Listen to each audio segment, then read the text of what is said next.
जिस स्वरूप से रावण ने लिखा है शिव तांडव स्तोत्र को, वो भाव बड़ा सुंदर है, पर इसको पढ़ पाना वो थोड़ा कठिन है। बड़ा वाणी बड़ी क्लिष्ट है, और संस्कृत में जितने भी ग्रंथ हैं थोड़ा वो क्लिष्ट हमें इसलिए लगते हैं क्योंकि हमारी सामान्य जो भाषा है संस्कृत है। लोगों को तो महाराज सामान्य रूप से हिंदी ही नहीं बोलनी आती है आज के समय में, बहुत कठिन हो जाता है उनके लिए। लेकिन जो गोस्वामी जी ने लिखा, अब जैसे रावण ने जो बातें लिखी बड़ी सुंदर है। जटाटवी गलज्वल प्रवाह पावित स्थले गलेव लंब्य लंबिताम भुजंग तुंगमालिका। कितना सुंदर वर्णन किया। रावण ने कहा कि भगवान शिव कैसे हैं, उनके बालों से गंगा जी बहती, उनका कंठ बड़ा पवित्र है, जिस कंठ में गलेव लंबे लंबिताम भुजंग तुंगमालिका, जिस कंठ में उन्होंने शेष भगवान को महाराज स्थान दिया है, वो हार की तरह उनको लटकाया हुआ है। उनके हाथों में महाराज डमरू है। डमड डमड डमड डमन निनादम डमरवयम चकार चंड तांडवम तनोतु नः शिव शिवम। उनके डमरू में डमड डमड डमड की ध्वनि निकल रही है, और भगवान शिव का स्वरूप कैसा है कि वे तांडव कर रहे हैं, वे नृत्य कर रहे हैं। तो उस नृत्य के स्वरूप का वर्णन रावण ने किया। जटाकटाह सभ्रम भ्रमनिलिम्प निर्झरी विलोल वीचि वल्लरी विराजमान मूर्धनि धगद धगद धगद ज्वल ललाट पट्ट पावके किशोर चंद्रशेखरे रति प्रतीक्षणम मम। रावण कहता है जटा कटा हसब भ्रम भ्रमन निलिम्प निर्झरी, जिनके सिर में अलौकिक गंगा नदी बह रही है और उनके बालों को वो सुशोभित कर रही है। उनके बालों की जो जटाएं हैं वे बड़ी गहरी है, और जब वे नृत्य कर रहे हैं तो वे जटाएं खुल जाती हैं, इतनी अद्भुत लगती है, क्या कहा जाए। धगद धगद धगद ज्वलल ललाट पट्टपाव के, उनके मस्तक पर जो है अग्नि प्रज्वलित हो रही, जो तीसरी आंख है भगवान शिव की, और एक तरफ तो अग्नि और जटा के ऊपर किशोर चंद्रशेखरे रति प्रतीक्षणम मम, और ऊपर जो है शीतल चंद्रमा। ऐसा स्वरूप है शंकर जी का कि अग्नि भी उनके अंदर है और शीतलता भी उनके अंदर है। तो बड़ा सुंदर वर्णन रावण ने किया। वैसे तो शिव तांडव स्तोत्र भी पढ़ना चाहिए सबको, क्योंकि हम महाराज यद्यपि वैष्णव हैं, पर शंकर जी की कृपा के बिना तो कोई वैष्णव बनता ही नहीं। इसलिए गोस्वामी जी ने वर्णन किया विनय पत्रिका जी में, देहु काम रिपु राम चरण रति तुलसीदास प्रभु हर भेदमति। जितने भी वंदना की अंत में यही मांगा, सब कर मांगो एक फल श्री राम चरण रति हो। हे शंकर जी, मुझे भगवान की भक्ति दीजिए। तो हम भी आज के दिन खूब पूजा करें और भाव क्या करें कि हमें भगवान का प्रेम मिले। हमारा जो श्रीधाम वृंदावन का स्वरूप है उसमें तो अनन्यता की बात कही जाती है। तो एक बार स्वामी श्री हरिदास जी महाराज से तटिया स्थान पे आप लोग गए होंगे, तो वो स्वामी जी का ही स्थान है महाराज। स्वामी जी से पूछा गया शंकर जी की उपासना करे ना करे, अनन्यता का क्या होगा। स्वामी जी ने बड़ा सुंदर उत्तर दिया। स्वामी जी ने कहा कि देखो, संसार के सब लोग शंकर जी की पूजा करते हैं, हमें भी करनी है, बस भेद इतना हो कि वो कुछ मांगने के लिए पूजा करते हैं। स्त्रियां जो है 16 सोमवार के व्रत रखती हैं कि महाराज को अच्छा पति मिल जावे, और आजकल एक नई लीग शुरू हुई है कि पुरुष भी 16 सोमवार के व्रत रख रहे हैं कि एक अच्छी कन्या मिल जावे। कोई नौकरी के लिए मांग रहा है, कोई घर के लिए मांग रहा है। हमें उनसे कुछ मांगना नहीं है, ये नहीं सोचना है कि दूध चढ़ाएंगे तो ये फल मिलेगा, शहद चढ़ाएंगे तो ये फल मिलेगा, तो दही चढ़ाएंगे तो ये फल मिलेगा। हम खूब प्रेम से अभिषेक करें और मांगे कुछ नहीं। तो ये उपासना एक ही है, दूध ही आप चढ़ाएंगे, दूध ही कोई सामान्य मनुष्य चढ़ाएगा। आप भी बिल्व पत्र चढ़ाएंगे, वो भी बिल्व पत्र चढ़ाएगा। भेद इतना होगा कि वो बिल्व पत्र के बदले में मांग लेगा, आप मांगेंगे नहीं। और जब आप नहीं मांगेंगे तो शंकर जी तो ऑर्डर दानी है। गोस्वामी जी ने कहा, दानी कहूँ शंकर सम नाही, दीन दयाल देवोई भावे। गोस्वामी जी ने कहा, दीन दयाल देवोई भावे। इनको बहुत अच्छा लगता है कि कोई इनसे मांगता है, तो इनको बहुत अच्छा लगता है। संसार का स्वरूप ये है कि कोई मांगने आए तो लोगों का बड़ा मन जो है खराब हो जाता है कि अरे मांग क्यों रहा है। या कुछ अच्छे लोग हैं, कोई सज्जन पुरुष है, तो वो दे भी देते हैं कि चलो बहुत अच्छी बात है। पर दूसरी बार कोई फिर आ जावे, तीसरी बार फिर आ जावे, तो एक बार आना, दो बार आना, तीन बार आना ठीक है, पर बार बार एक व्यक्ति आ रहा है तो सज्जन व्यक्ति भी परेशान हो जाएगा कि अरे बार बार क्यों मांग रहे हो। लेकिन शंकर जी को वही लोग अच्छे लगते हैं जो बार बार मांगने आते हैं। ये शंकर जी का स्वरूप है। और हर एक पद में ही गोस्वामी जी ने वर्णन किया भगवान शिव के ऑर्डर दानी स्वरूप का। तो विनय पत्रिका जी में बहुत से भाव हैं, बड़े सुंदर पद हैं। 12 पद गोस्वामी जी ने लिखे, अवश्य ही पढ़नी चाहिए। आज के दिन तो अवश्य ही पढ़नी चाहिए। हमारे पास थोड़ा समय का अभाव है, प्रयास करेंगे कि अगर कल समय मिलेगा तो महाराज थोड़ा कल भी हम चर्चा कर लेंगे। हमें तो भगवान की चर्चा करनी है, और भक्तमाल की चर्चा और शंकर जी की चर्चा में भेद नहीं है, क्योंकि शंकर जी से बड़ा कोई भक्त भी नहीं। फिर एक बार प्रेम से बोलिए, भूतभावन भोजनाथ भगवान की जय। तो भगवान शिव की वंदना में गोस्वामी जी ने कहा कि ऑर्डर दानी है, बड़े प्रसन्न हो जाते हैं। अब जब किसी का स्वभाव है देने का, तो आप मांग नहीं रहे हैं तो भी वो देगा, लेकिन आपने मांगा नहीं तो फिर वो भगवान की भक्ति दे देते, फिर वो भजन दे देते। इसीलिए श्री शंकर जी की उपासना में रावण ने भी यही लिखा कि आप ज्यादा कुछ मत करिए। धराधरेन्द्र नंदिनी विलास बंधु बंधुर, सुरदिगंत संतति प्रमोद मान मानसे, कृपा कटाक्ष धोरणी निरुद्ध दुर्धरापदी, क्वचित् दिगंबरे मनो विनोद में तु वस्तुनि, जटाभुजंग पिंगल स्फुरत्पणा मणिप्रभा, कदम्ब कुंकुमद्रव प्रलिप्त दिग्वधूमुखे, मदान्ध सिन्धुरत्वरत्वगुत्तरी अमेदुरे, मनो विनोद मद्भुतम विभर्त भूत भर्तरी। रावण ने कहा कि आप कुछ ना करें। कृपा कटाक्ष धोरणी निरुद्ध धरापदी, क्वचित् दिगंबरे मनो विनोद में तु वस्तुनि। आप अपनी कृपा दृष्टि से जो है सारे संसार का नियंत्रण कर रहे हैं, सब लोगों को आप पोषित कर रहे हैं। हे प्रभु, वो कृपा दृष्टि हम पर भी हो जावे। सहस्त्रलोचन प्रवृत्त शेष लेख शेखर, प्रसून धूलि धोरणी विदूसरांग्र पीठभु, भुजंग राजमालया निबद्ध जाट जूटक, श्री चिराय जायताम चकोर बंधु शेखर।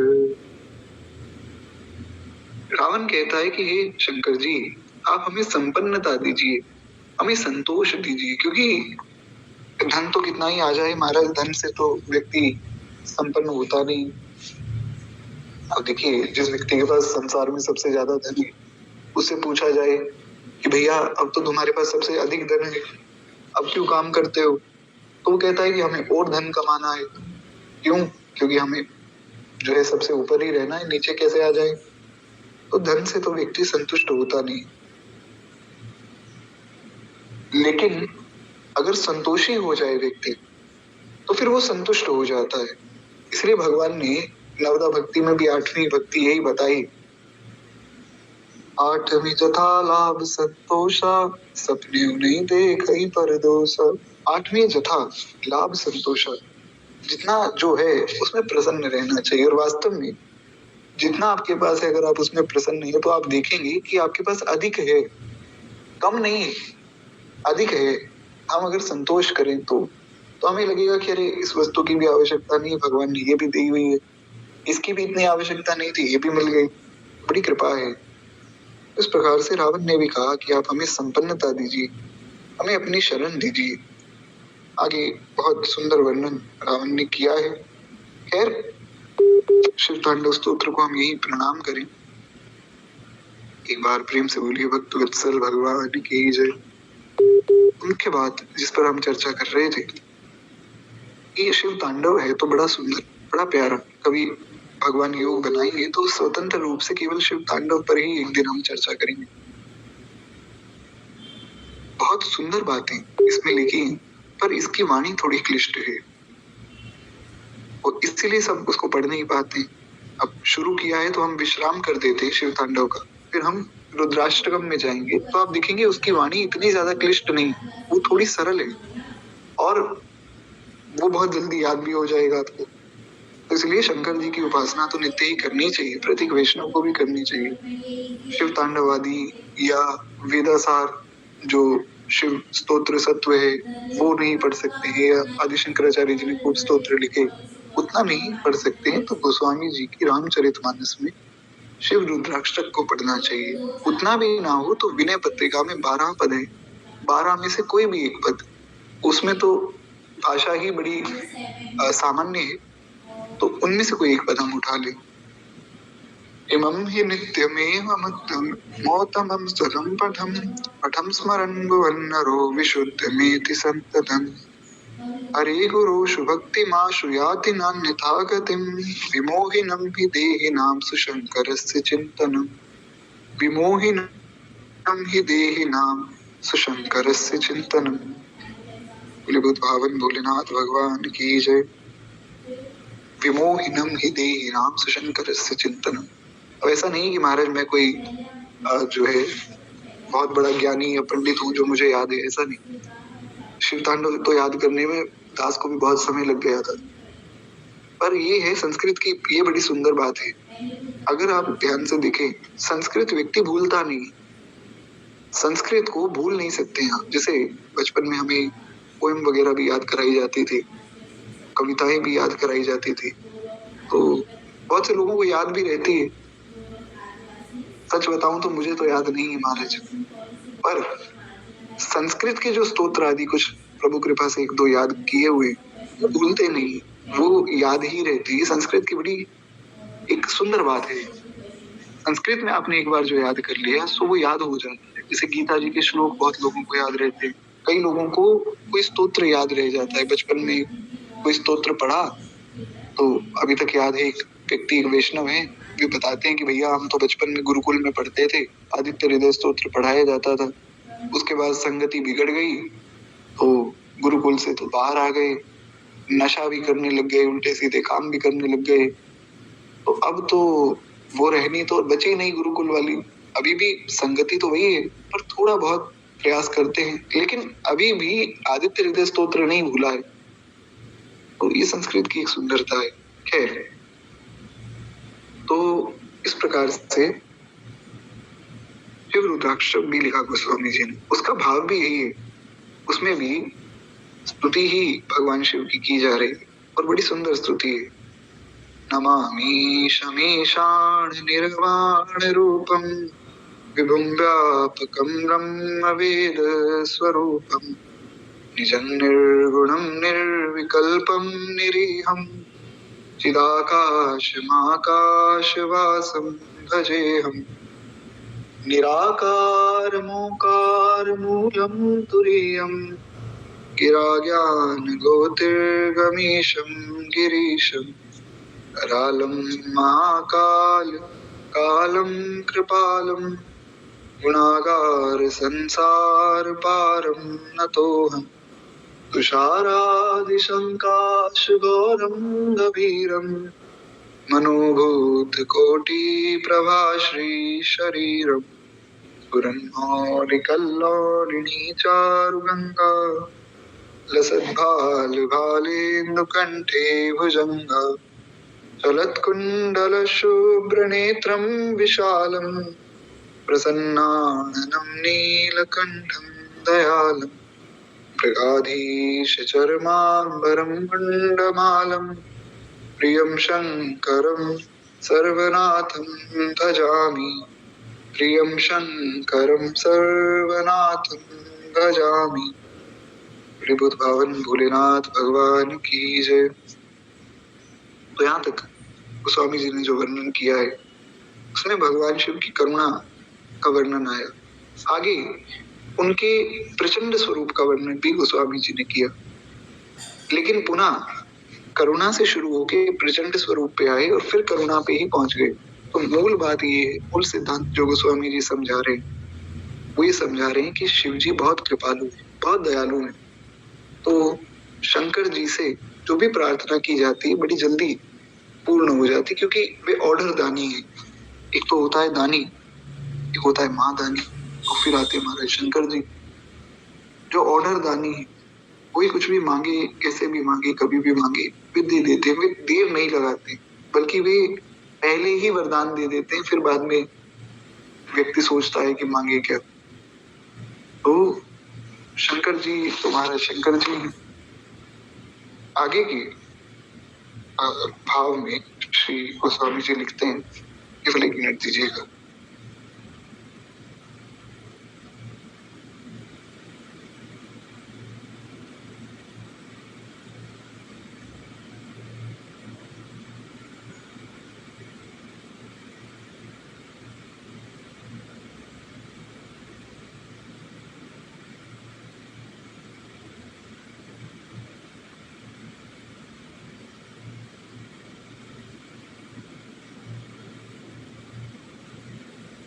हरि शरणम।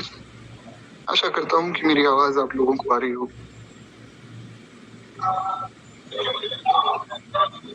नारायण।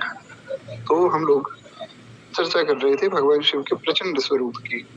गोस्वामी जी बताते हैं, प्रचंडम प्रकष्टम प्रगल्भम परेशम अखंडम अजम्भानुकोटि प्रकाशम त्र्यं शूल निर्मूलनम शूलपाणिम भजेऽहं भवानी पतिं भावगम्यं कलातीत कल्याण कल्पांतकारी सदा सच्चिदानंद दाता पुरारी। पुनः उनकी करुणा के विषय में श्री गोस्वामी जी बता रहे हैं। गोस्वामी जी बता रहे हैं कि भगवान शिव बड़े करुणा वरुणालय, परंतु अगर शरणागत पर, उनके किसी भक्त पर कष्ट आता है या कोई पीड़ा आती है तो वे प्रचंड स्वरूप भी धारण करते हैं, और उस प्रचंड स्वरूप में भी करुणा ही है। जैसे जैसे उन्होंने काकभूषुंडी जी को श्राप दिया कि जाओ मैं श्राप देता हूँ, तुम मगर हो जाओ, सांप हो जाओ, बहुत से श्राप दे दिए महाराज शंकर जी ने। लेकिन उस श्राप में वरदान भी था। वरदान ये था कि जो भी योनि में तुम जाओगे भगवान का भजन बनता रहेगा। हनुमान जी ने तो कहा है, कहा हनुमंत विपति प्रभु सोई, जब तक सुमिरन भजन ना हुई। तो अगर श्राप ये देते कि तुम्हें खूब सुंदर मनुष्य बना दिया, उत्तम से उत्तम मनुष्य बना दिया, काम जैसा स्वरूप हो गया, और महाराज खूब प्रतिष्ठा हो गई, गणेश जी जैसी प्रतिष्ठा हो गई, लोमस जी जैसी बड़ी आयु हो गई, और खूब सुंदर जो है तुम्हारे दिव्य गुण हो गए, इंद्र जैसा वैभव हो गया, पर मैं तुम्हें श्राप ही देता हूँ कि भगवान की भक्ति नहीं रहेगी। ऐसे भय तो कहा तुलसी जो पे राजीव लोचन राम न जाने। तब तो ये श्राप होता, पर शंकर जी ने कहा स्वरूप तो हो जाएगा कुरूप, और भक्त जो है भजन बनता रहेगा, भक्ति बनती रहेगी। तो ये वरदान है। ऐसे ही नारद जी ने देखा नल और कुंवर जो कुबेर जी के पुत्र थे, यक्ष थे, उनको देखा कि महाराज नंग दड़ंग खड़े हैं, मदिरा पान कर रहे हैं, ऐसी बुरी अवस्था हो गई। तो नारद जी ने कहा कि तुम कुबेर के पुत्र हो, तुम देवी योनि के व्यक्ति हो, ये तुम्हारा स्वरूप है, बिना वस्त्रों के तुम खड़े हो और विचार कर रहे हो। जाओ मैं तुम्हें श्राप देता हूँ कि तुम पेड़ बन जाओ। अब दिखने में तो लग रहा है कि महाराज बाबा जी ने पेड़ बना दिया, श्राप दे दिया, पर संतों का श्राप भी बड़ा अद्भुत होता है महाराज। पेड़ भी कहाँ के बनो, पेड़ बनो नंदालय के, जहाँ भगवान स्वयं आकर तुम्हारा उद्धार करेंगे। इसलिए संतों की डांट अगर मिल रही है तो ये सौभाग्य है, ये दुर्भाग्य नहीं। ऐसे ही भगवान शिव ने कहा काकभूषुंडी जी को कि जाओ मैं तुम्हें श्राप दे रहा हूं, जो नहीं दंड करूं खल तोरा। श्री शंकर जी ने कहा, हमने 2-3 दिन पूर्व ये चर्चा भी की थी इसी कथा पे, कि अगर मैं तुम्हें दंड नहीं दूंगा तो भ्रष्ट हुए श्रुति मार्ग मोरा, तो मेरा जो श्रुति का मार्ग है, मेरा जो वेद का मार्ग है वो भ्रष्ट हो जाएगा। श्राप तो दिया और उसमें वरदान भी दिया कि भगवान का भजन बनता रहे। वही बात यहाँ पे गोस्वामी जी कह रहे हैं, क्योंकि ये जो स्तुति है शिव रुद्राक्षक, ये स्तुति काकभूषुंडी जी की गुरु जी ही कर रहे हैं। तो काकभूषुंडी जी के गुरु जी कह रहे हैं, प्रभु आप प्रचंड है और खूब जो है आपका विकराल स्वरूप है, वो सब बातें ठीक है, पर ये बात मत भूलिएगा हे नाथ कि आप कल्याण करने वाले, ये तो बालक है, अबोध है, इससे भूल हो गई, आप इसको क्षमा कर दीजिए।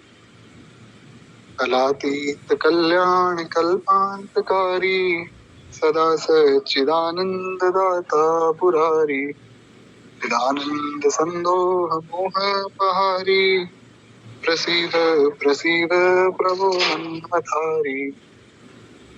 हे प्रभु, ये अबोध बालक है आपकी शरण में आया है, प्रसीद प्रसीद प्रभु मनमथारी, बारंबार आपसे प्रार्थना है, इसका कल्याण कीजिए।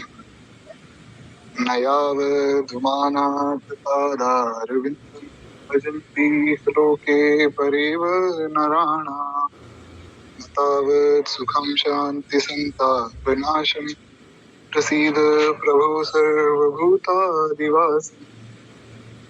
न जानामि योगं जपं मे पूजा, न तोऽहं सदा सर्वदा तुभ्यं जराजन्म दुःखो घतापमानं, प्रभो पाहि आपन् नमामि श्रीशंभो।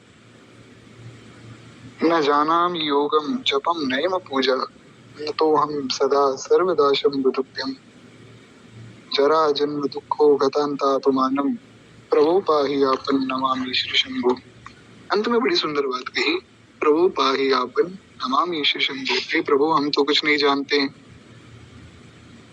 न जानामि योगम जपम नयम पूजा, न जप न योग न पूजा, कुछ नहीं जानते, पर हम इतना समझते हैं, एक बात का हमारे हृदय में विश्वास है, जरा जन्म दुखो गतांताप्यमानम, प्रभु पाहि आपन नमामि श्री शंभो। कि दुख दर्द जितने भी सब हैं संसार के, आप हमारी रक्षा उनसे करेंगे क्योंकि हम आपकी शरण में हैं, और ऐसे ही हम आपको बारंबार प्रणाम करते हैं। तो एक बार प्रेम से बोलिए, भूत पावन भोलेनाथ भगवान की जय। तो इस प्रकार से गोस्वामी जी ने स्तुति की है। अब हम लोग शिव विवाह में प्रवेश करें, उससे पूर्व केवल 1 मिनट दास को दीजिएगा।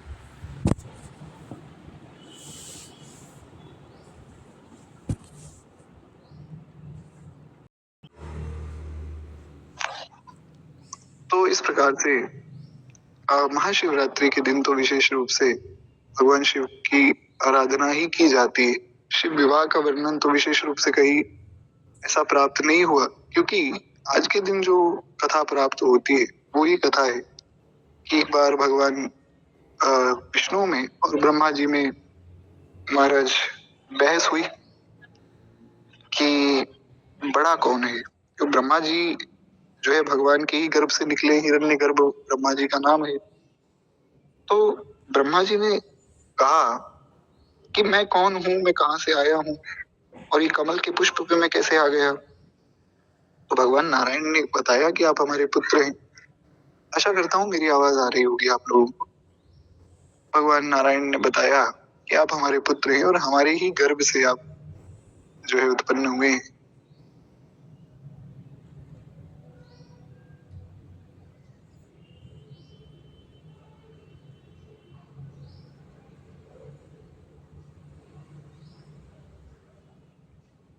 नारायण, मैं क्षमा प्रार्थी हूँ, थोड़ी सी यहाँ दिक्कत है नेटवर्क की। आशा करी आवाज आ रही होगी। हम लोग चर्चा कर रहे थे कि नारायण भगवान और ब्रह्मा जी में ये बात से बहस हुई कि बड़ा कौन। तो भगवान नारायण ने कहा कि हम बड़े हैं क्योंकि आप हमारे पुत्र हैं। ब्रह्मा जी ने कहा नहीं, बड़ा तो मैं हूं। तो अब दोनों में बहस हो गई। अब बहस हुई तो निर्णय कौन करे? तो दोनों के मध्य में एक विशाल शिवलिंग जो है प्रकट हुआ, और वो इतना विशाल था कि ना तो उसका कोई आदि दिख रहा था ना अंत दिख रहा था। तो आकाशवाणी हुई कि आप दोनों में से जो भी इस शिवलिंग का आदि या अंत पता कर लेगा, या तो आदि या अंत दोनों में से एक, जो भी व्यक्ति पता कर लेगा वो श्रेष्ठ माना जाएगा। ऐसा मान लिया जाएगा कि वो सबसे बड़ा है। तो बोले ठीक है महाराज। तो ब्रह्मा जी ने कहा कि हम आदि का पता करेंगे कि ये शिवलिंग कितना बड़ा है, तो हम ऊपर की ओर जाएंगे। तो नारायण ने कहा कि ठीक है, मैं नीचे की ओर चला जाऊंगा। अब ब्रह्मा जी ऊपर जाते रहे। महाराज ब्रह्मा जी को तो कोई छोर मिला ही नहीं। भगवान नारायण नीचे जा रहे हैं, लेकिन नीचे भी कोई छोर ना मिले। तो भगवान नारायण ने हार मान ली कि हमें तो अंत नहीं मिल रहा है। वे पुनः आ गए ऊपर। ब्रह्मा जी ने सोचा, अब ब्रह्मा जी को ये पता नहीं कि नारायण भगवान को अंत नहीं मिला है। ब्रह्मा जी ने सोचा कि कहीं नारायण को अंत मिल गया हो और मुझे ना मिला हो, तो ये तो फिर मेरी हार हो जाएगी।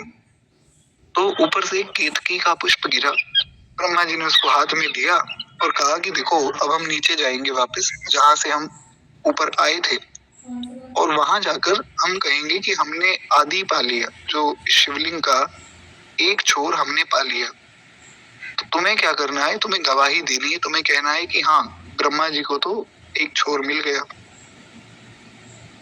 बस तुम्हें गवाही देनी है। उसने कहा ठीक है महाराज, मैं गवाही दे दूंगा।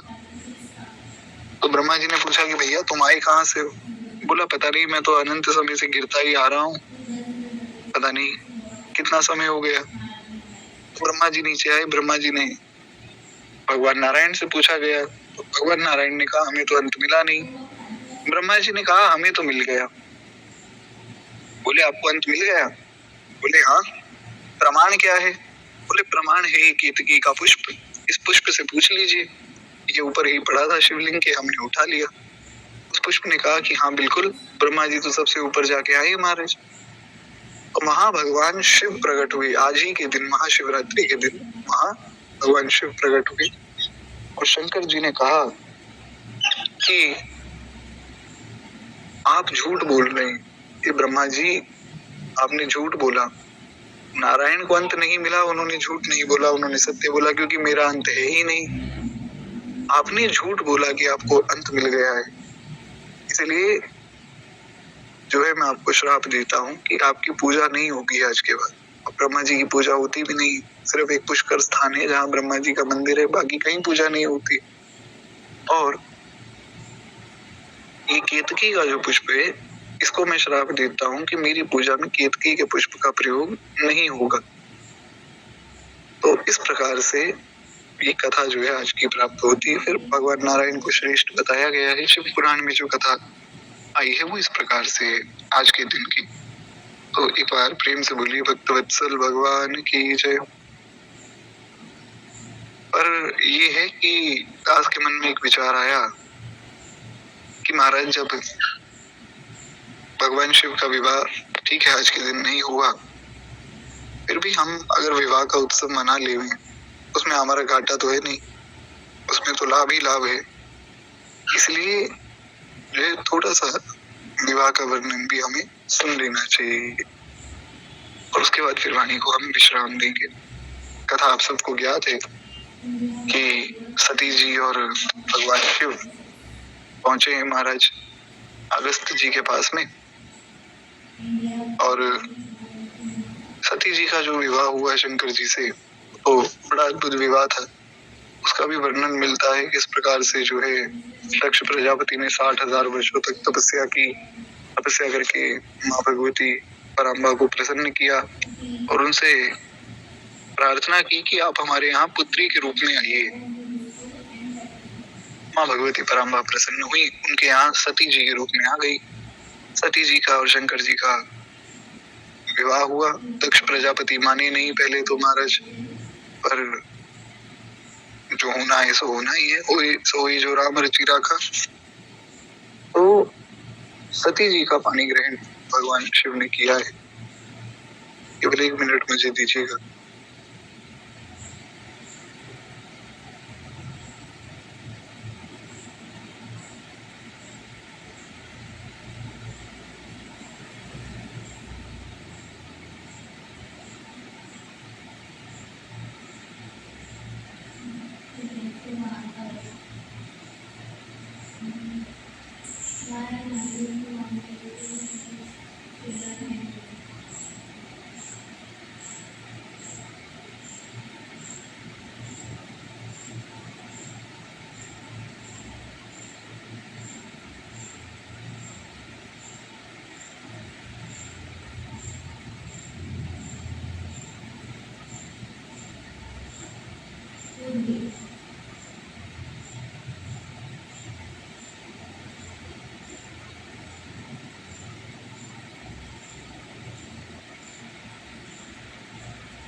नारायण।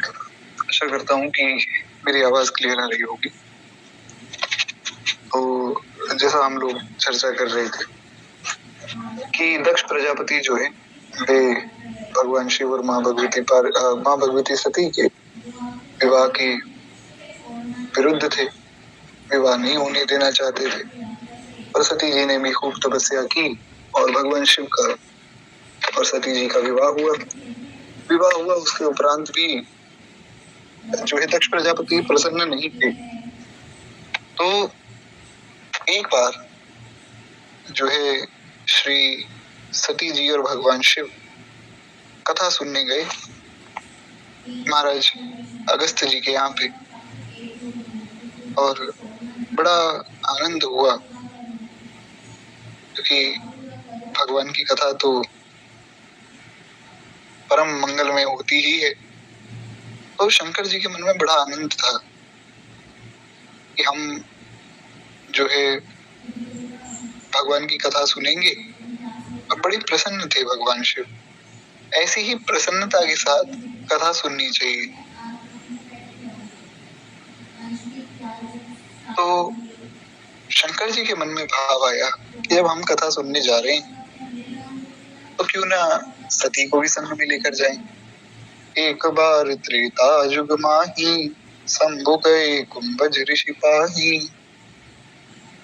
तो श्री याज्ञवल्क्य जी भरद्वाज जी को सुना रहे हैं कि एक बार जो है त्रेता युग की बात है, शंभु गए कुंभज ऋषि पाही। शिव जी जो है अगस्त जी के यहाँ गए, अगस्त जी के आश्रम में पहुंचे। केवल 1 मिनट दास को दीजिएगा, मैं क्षमा प्रार्थी हूँ।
नारायण।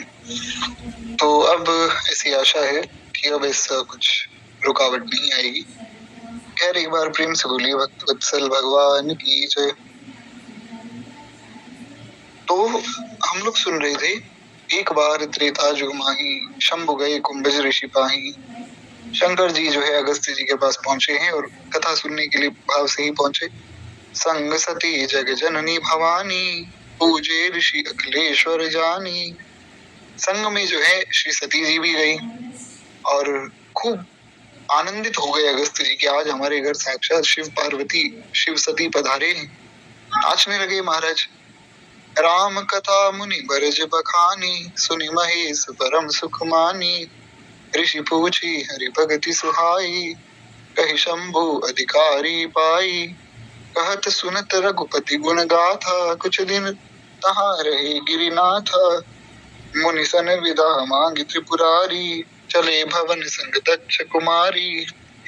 अब देखिए ये कथा रामचरितमानस से हम लोग पढ़ रहे हैं और जैसा पूर्व में विदास ने निवेदन किया था कि मानस जी एक ऐसा ग्रंथ है कि उसमें अगर एक शब्द पर भी रुक गए तो फिर उससे आगे नहीं बढ़ सकते हैं हम। फिर उसका विस्तार इतना हो जाएगा कि अब दूसरे शब्द को भी नहीं पकड़ सकते, दूसरी चौपाई तो बहुत दूर की बात है। जैसे गोस्वामी जी ने कहा कि पहुंचे हैं अगस्त्य जी के पास शंकर जी और सती जी। तो शंकर जी ने कहा कि भैया हमें भगवान की कथा सुनाओ। तो कथा सुनाने लगे, लेकिन उससे पहले अगस्त्य जी ने कहा मैं आपका पूजन करूंगा। शंकर जी का सती जी का खूब पाद प्रक्षालन किया, पूजन किया, आरती उतारी। सती जी के मन में संशय हो गया कि अरे ये कैसे वक्ता है जो श्रोता का ही पूजन कर रहे हैं। हर जगह तो ये होता है कि महाराज श्रोता जो है वो वक्ता का पूजन करता है, कथा सुनाने वाला ही पूजन करने लग जाए, ये कैसी कथा हो रही। तो उनके मन में संशय आ गया और भगवत गीता में भगवान ने कहा संशय आत्मा विनश्यति। तो महाराज वहां संशय आ गया तो उन्होंने ध्यान से कथा सुनी ही नहीं। खूब सुंदर कथा सुनाई अगस्त्य जी ने, शंकर जी ने बड़े प्रेम से सुनी। और फिर दक्षिणा की बात आई, अब कथा हुई है तो दक्षिणा भी होगी। तो बोले दक्षिणा में बस इतना दीजिए हे भगवान शिव आप हमें कि आप हमें भगवान की भक्ति का रहस्य बताइए। शंकर जी ने उन्हें कथा सुना दी। तो दोनों ने एक दूसरे को कथा सुनाई, दक्षिणा दोनों की हो गई। अब जो है शंकर जी चले। गोस्वामी जी ने लिखा कहत सुनत कह के और सुन के रघुपति गुण गाथा कुछ दिन तहाँ रहे गिरिनाथा। कुछ दिन तक कथा चलती रही, सुनते रहे सुनाते रहे। अब मुनि सन विदा मांगी त्रिपुरारी चले भवन संग दक्ष कुमारी। अब जो है श्री अगस्त्य जी से विदा मांग कर और दक्ष कुमारी के साथ चले हैं शंकर जी। पहले गोस्वामी जी ने लिखा कि संग सती जगजननी भवानी। पहले लिखा कि जब शंकर जी गए थे तो साथ में जगजननी सती थी। केवल एक मिनट मुझे दीजिएगा।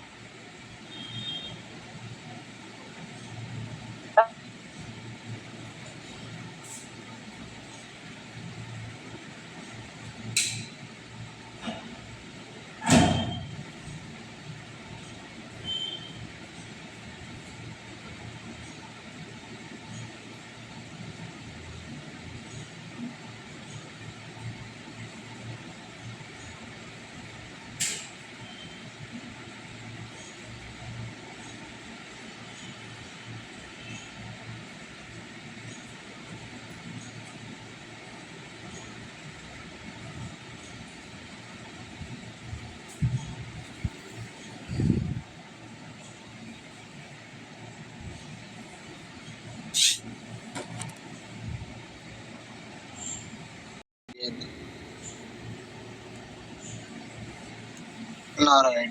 तो हम लोग चर्चा कर रहे थे कि गोस्वामी जी ने लिखा संग सती जगजननी भवानी पूजे ऋषि अखिलेश्वर जानी। भगवान शिव के साथ में सती जी गई कथा सुनने, पर जब कथा सुन के वापिस लौटे तो गोस्वामी जी ने कहा मुनिसन विदा मांगी त्रिपुरारी और चले भवन संग दक्ष कुमारी। पहले लिखा सती जगजननी भवानी और बाद में लिखा कि दक्ष कुमारी। क्यों? क्योंकि पहले तो सती जी के रूप में सती जी आई जगत जननी के रूप में, पराम्बा के रूप में आई, बड़े प्रेम से, आदर से। लेकिन उन्होंने कथा आदर से नहीं सुनी, कथा में संशय हो गया। जो व्यास हैं कथा के, उनके प्रति ही संशय हो गया। अब मान लीजिए आप कहीं कथा सुनने जाएं और आपको संशय हो जाए कि अरे ये व्यास जी हमें क्या सुनाएंगे, इनसे ज्यादा तो हम ज्ञानी हैं। तो क्या आप उस भाव से कथा सुन पाएंगे जिस भाव से कथा सुननी चाहिए? सती जी ने भी यही सोचा, कथा सुनी नहीं। तो अब गोस्वामी जी ने कहा कि वे दक्ष कुमारी के रूप में गई, यानी कि बड़े अभिमान के साथ, जैसे दक्ष अभिमानी है वैसे वे भी अभिमान के साथ लौट गई। अब गोस्वामी जी तो गोस्वामी जी हैं, इसलिए मैं मानस जी की चौपाइयों में ज्यादा प्रवेश नहीं कर रहा हूँ, क्योंकि एक ही शब्द पर बहुत विस्तार हो जाता है, फिर दूसरा शब्द हम पकड़ नहीं पाते, और हमें तो शिव विवाह की कथा आगे तक की सुननी। तो महाराज इसलिए बहुत बच के चलना पड़ता है रामचरितमानस की कथा में। खैर, एक बार प्रेम से बोलिए भक्त वत्सल भगवान की जय। अगर आप लोगों को विस्तृत ये सब भाव सुनने होंगे तो निश्चिंत रहिए, क्योंकि पूर्व में शिवरात्रि के दिन जो कथाएं हुई हैं वो सब रिकॉर्ड करके मैंने पहले ही अपलोड की हुई। तो वो विस्तृत कथाएं, अभी तो आज इतना समय हमारे पास है नहीं। तो पहले जो कथा होती थी वो 2 घंटे, 3 घंटे, 4 घंटे, क्योंकि पहले का कथा का समय सुबह का होता था। तो 5 बजे कथा शुरू होती थी, 6 साढ़े 6 बजे तक भगवान की कृपा से जितना समय मिलता था चर्चा चलती थी। तो जिस दिन विशेष कोई अवसर होता था, जन्माष्टमी है, राधा अष्टमी है, रामनवमी है, या सीता नवमी है, या फिर विवाह पंचमी है, या शिवरात्रि आदि है, तो उस दिन मैं कथा का समय और जल्दी कर देता था। 4:30 बजे से हम लोग जुड़ते थे और 8 साढ़े 8 बजे तक 3-4 घंटे तक कथा चलती थी। और आज तो उतना संभव नहीं है, इसलिए अगर बहुत विस्तृत भाव भी सुनने होंगे तो भी निश्चिंत रहिए। तो सब YouTube पे रिकॉर्डेड है, मैं वहां से आपको भेज दूंगा। अभी हम लोग संक्षिप्त में कुछ भाव सुन रहे हैं, और जैसा मैंने निवेदन किया कि वास्तव में तो विवाह की तिथि आज की है ही नहीं, शिव पार्वती विवाह की तिथि, और हम तो महाराज उत्सव के भाव से मना रहे हैं, क्योंकि उत्सव ही वास्तव में वैष्णवों के पास है, और वैष्णवों के पास है ही क्या, जितने उत्सव हो उतने कम है महाराज। इसलिए आप देखिए हमारे वृंदावन में तो व्याहुला का कोई समय थोड़ी, सखियन की ओर ऐसी आई, ब्याह विनोद रचो सुखदाई। सखियों के मन में आया कि अब विवाह का विनोद करना चाहिए, तो सखियों ने महाराज विवाह का खूब प्रेम से जो है सब लीला की। और भी विवाह होते हैं हमारे ब्रज मंडल में, जैसे एक तो हो गया ये व्याहुला, एक होता है ब्रज व्याहुला, उसमें फिर तिथि आदि देखी जाती है, फिर शिव प्रिया प्रियतम का मिलन करवाया जाता है आदि आदि, वो थोड़ा सा फिर विस्तृत हो जाता है। तो हम तो इस भाव से ही सुन रहे हैं, इसलिए बहुत ज्यादा विस्तार नहीं करेंगे। खैर, एक बार प्रेम से बोलिए भक्त वत्सल भगवान की जय। महाराज कहते हैं शंकर जी ने इस प्रकार से कथा सुनी तो अब शंकर जी को कथा सुनने का फल है कि भगवान का दर्शन हो जाए। अगर आप सावधानी से कथा सुन रहे हैं तो उसका यही फल होगा कि आपको भगवान का दर्शन हो जाएगा। और ये निश्चित पक्की बात समझनी चाहिए, कथा सुनने का पक्का परिणाम ये है भगवान का दर्शन हो जाना। तो महाराज शंकर जी को तो अब शंकर जी जब जाने लगे तो आसमान में थे, आकाश में, और आकाश के ही रास्ते से देखा तो नीचे भगवान शिव लीला कर रहे थे, और शंकर जी भगवान राम की लीला चल रही थी। तेहि अवसर भंजन मही भारा, हरि रघुवंश लीन अवतारा। कहते हैं उसी समय जो कथा सुन के आए, क्योंकि राम कथा तो अनादि अनंत है, तो जो कथा सुन के आए वही कथा चल रही थी, वही लीला नीचे चल रही थी। तो शंकर जी तो नाचने लग गए कि अरे भगवान का अभी जो है वनवास की कथा सुन के आए और वनवास की लीला चल रही है। शंकर जी तो महाराज बड़े प्रसन्न हो गए। हृदय विचारत जात हर के विधि दर्शन हो, गुप्त रूप अवतर्यो प्रभु गए जान सबको। अब हृदय में विचार करने लगे कि किस प्रकार से जो है भगवान का दर्शन हमें होगा, किस प्रकार से भगवान का दर्शन करें, क्योंकि अगर सामने चले गए तो भगवान हमें प्रणाम करेंगे, तो ये तो जो भगवान की लीला चल रही है उसमें विक्षेप हो जाएगा, क्या करें, कुछ समझ नहीं आ रहा है। ऐसा कुछ करें जिससे हमें भगवान का दर्शन भी हो जाए और भगवान की लीला में भी कोई विक्षेप ना हो, लीला भी सुचारू रूप से चलती रहे। तो शंकर जी तो नाचने लग गए, खुश हो गए। सती जी ने सोचा कि अरे ये नीचे एक मनुष्य है, सामान्य मनुष्य, जो अपनी पत्नी के वियोग में रो रहे हैं। हे खग मृग हे मधुकर श्रेणी, तुम देखी सीता मृग नयनी। ये तो रो रहे हैं, हे खग मृग हे मधुकर श्रेणी, तुम देखी सीता मृग नयनी। तो शंकर जी ने बारंबार प्रणाम क्यों कर रहे हैं? ऐसी क्या बात है? शंकर अति उर क्षोभ सती, ना जान ही मर्म सोई, तुलसी दर्शन लोभ मन, डर लोचन लालची। शंकर जी के हृदय में बड़ी खलबली उत्पन्न हो गई। अब क्या करूं, कैसे दर्शन कर लूं इनका? लेकिन सती जी समझ नहीं पाई। तो महाराज शंकर जी ने तो ऊपर से ही दर्शन किया, प्रणाम कर लिया, दंडवत प्रणाम कर लिया। सती जी अभी भी यही सोच रही है कि मैं क्या करूं, मुझे समझ नहीं आ रहा है। तो सती जी को फिर से संशय हो गया, क्योंकि कथा ध्यान से नहीं सुनी थी ना। आप देखिए, केवल भगवान की कथा में ध्यान नहीं दिया, सावधानी से कथा नहीं सुनी, उसका परिणाम देखिए। सती जी को भगवान की लीला में जो है संशय हो गया। लीला में संशय हो गया तो सती जी ने कहा कि हम तो परीक्षा लेंगे। तो भगवान शिव ने कहा कि देवी, भगवान की परीक्षा नहीं ली जाती, भगवान का तो प्रणाम किया जाता है। परीक्षा तो अपनी ली जाती, संसार की ली जाती कि संसार हमारा कहाँ तक साथ दे रहा है। भला कोई भगवान की परीक्षा लेता है? सती जी ने कहा नहीं, हम तो परीक्षा लेंगे। शंकर जी ने कहा कि ठीक है, अब ऐसी ही आपके मन की भावना है, ठीक है, फिर जाइए, ले लीजिए परीक्षा। अब महाराज सती जी तो परीक्षा लेने पहुंच गई। शंकर जी अपना बैठ गए। हमने कल की कथा में भी सुना था कि भगवान शिव तो अपना ध्यान लगाने भगवान का बैठ गए। तुम पुनि राम राम दिन राती, सादर जपहु अनंग राती। वे तो अपना राम राम करते हैं, महाराज भी तो बैठ गए। कोई सोई जो राम रचि राखा, ओ करि तर्क बढ़ावे शाखा। तो वे तो अपना खूब प्रेम से बैठ गए। और सती गई जहाँ प्रभु सुख धामा, सती जी वहां गई जहाँ श्री ठाकुर जी थे और परीक्षा लेने लगी। परीक्षा जब लेने गई तो आगे आगे सती जी चलने लगी, सीता जी का रूप बना लिया। जब सीता जी का रूप बना लिया तो भगवान समझ गए कि ये सीता जी नहीं। अब भगवान की सर्वज्ञता कैसी है, एक बड़ी सुंदर बात है। वैसे तो हमारे पास समय का थोड़ा अभाव है, पर एक बात का मैं निवेदन करूं, भगवान की सर्वज्ञता कैसी है ये समझिए। जैसे कोई देवता है, देवता को आपके विषय में सब पता लग जाएगा कि आप कौन हैं, क्या हैं, पिछले जन्म में क्या थे, उससे पिछले जन्म में क्या थे, आदि आदि। पर उसमें भी एक बात ये है कि उस देवता को सोचना पड़ेगा या आंख बंद करके देखना पड़ेगा। ऐसा आपने देखा होगा ना टीवी आदि में भी, कि आंख बंद करके फिर वो ध्यान लगाते हैं, सोचते हैं। पर भगवान की सर्वज्ञता वैसी नहीं है महाराज। भगवान की सर्वज्ञता ऐसी है कि श्री ठाकुर जी को ध्यान नहीं लगाना पड़ता है, सोचना नहीं पड़ता है। आप भगवान के सामने गए, भगवान को पता लग जाएगा कि अच्छा ये तो अमुक व्यक्ति है और ये ऐसा व्यक्ति है। ये भगवान की सहज सर्वज्ञता है।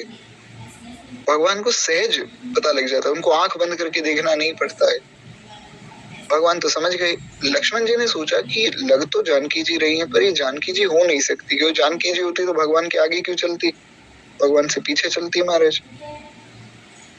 तो श्री लखनलाल जी ने महाराज कुछ बोला नहीं, क्योंकि जब भगवान ही नहीं बोल रहे हैं तो लक्ष्मण जी ने सोचा हम क्यों बोले, तो जब ठाकुर जी बोलेंगे तो हम बोलेंगे। तो भगवान पहुंचे सती जी के पास। अब सती जी को लगा कि ये सोच रहे हैं मैं सीता हूँ, तो सती जी तो इस कारण से जो है बड़ी प्रसन्न थी कि अगर ये सच में भगवान हुए तब तो पहचान जाएंगे, और अगर ये भगवान ना हुए तभी मुझे कैसे पहचान पाएंगे। लेकिन भगवान आए और भगवान ने आते ही सीधा पहली बात ये कही कि अरे माता, आप यहाँ क्यों घूम रही हैं, और बाबा कहाँ हैं, शंकर जी कहाँ हैं। और जैसे ही ये सुना तो महाराज सती जी तो घबरा गई। अरे इनको कैसे पता लग गया कि मैं सती हूँ और मैं शंकर जी की पत्नी हूँ, मैं तो सीता जी के रूप में हूँ। तो अपना रूप देखने लगी, रूप देखा तो बिल्कुल सीता जी जैसा ही था। सती जी तो डर गई, और जब डर गई तो महाराज दौड़ी हैं सती जी, दौड़कर जहां जाती हैं वहां देखती हैं कि श्री सीताराम जी जो है दिव्य सिंहासन पर विराजमान हैं, और उस दिव्य सिंहासन पे अनंत कोटि ब्रह्मा, अनंत कोटि सूर्य, अनंत कोटि विष्णु, अनंत कोटि शिव, अनंत कोटि सती स्वयं, भरत जी, लक्ष्मण जी, हनुमान जी, सब देवता, इंद्र महेंद्र सब सेवा में लगे हुए महाराज श्री सीताराम जी विराजमान है।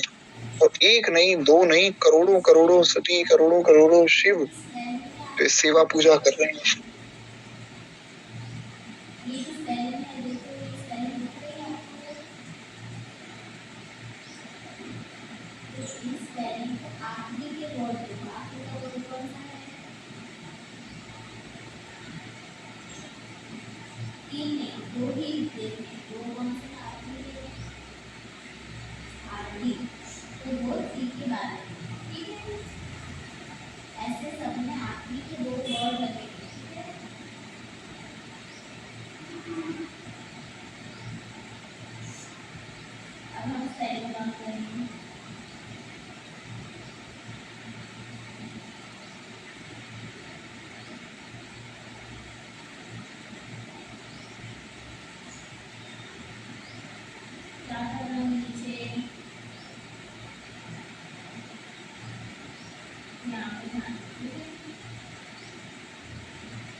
नारायण, आशा करता हूँ मेरी आवाज क्लियर आ रही होगी। मैं क्षमा प्रार्थी हूँ, जैसा मैंने पूर्व में निवेदन किया, मैं थोड़ा सा बाहर हूँ, तो यहाँ महाराज सबसे बचते बचाते, शोर से बचते बचाते प्रभु कृपा से कथा चल रही है। क्या है कि कथा में बीच में विघ्न हो, शोर हो, तो वो मर्यादा नहीं है। तो इससे अच्छा यही है कि हम भगवान का स्मरण ही करते रहें बीच बीच में और शांति से कथा सुने। खैर एक बार प्रेम से बोलिए भक्त वत्सल भगवान की जय।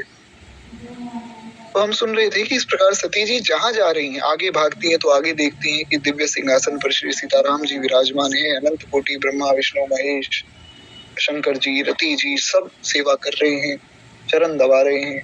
सती जी घबरा गई, पीछे मुड़ी तो पीछे वही झांकी, दाहिने ओर भागती वहां वही झांकी, बाईं ओर भागती वहां वही झांकी।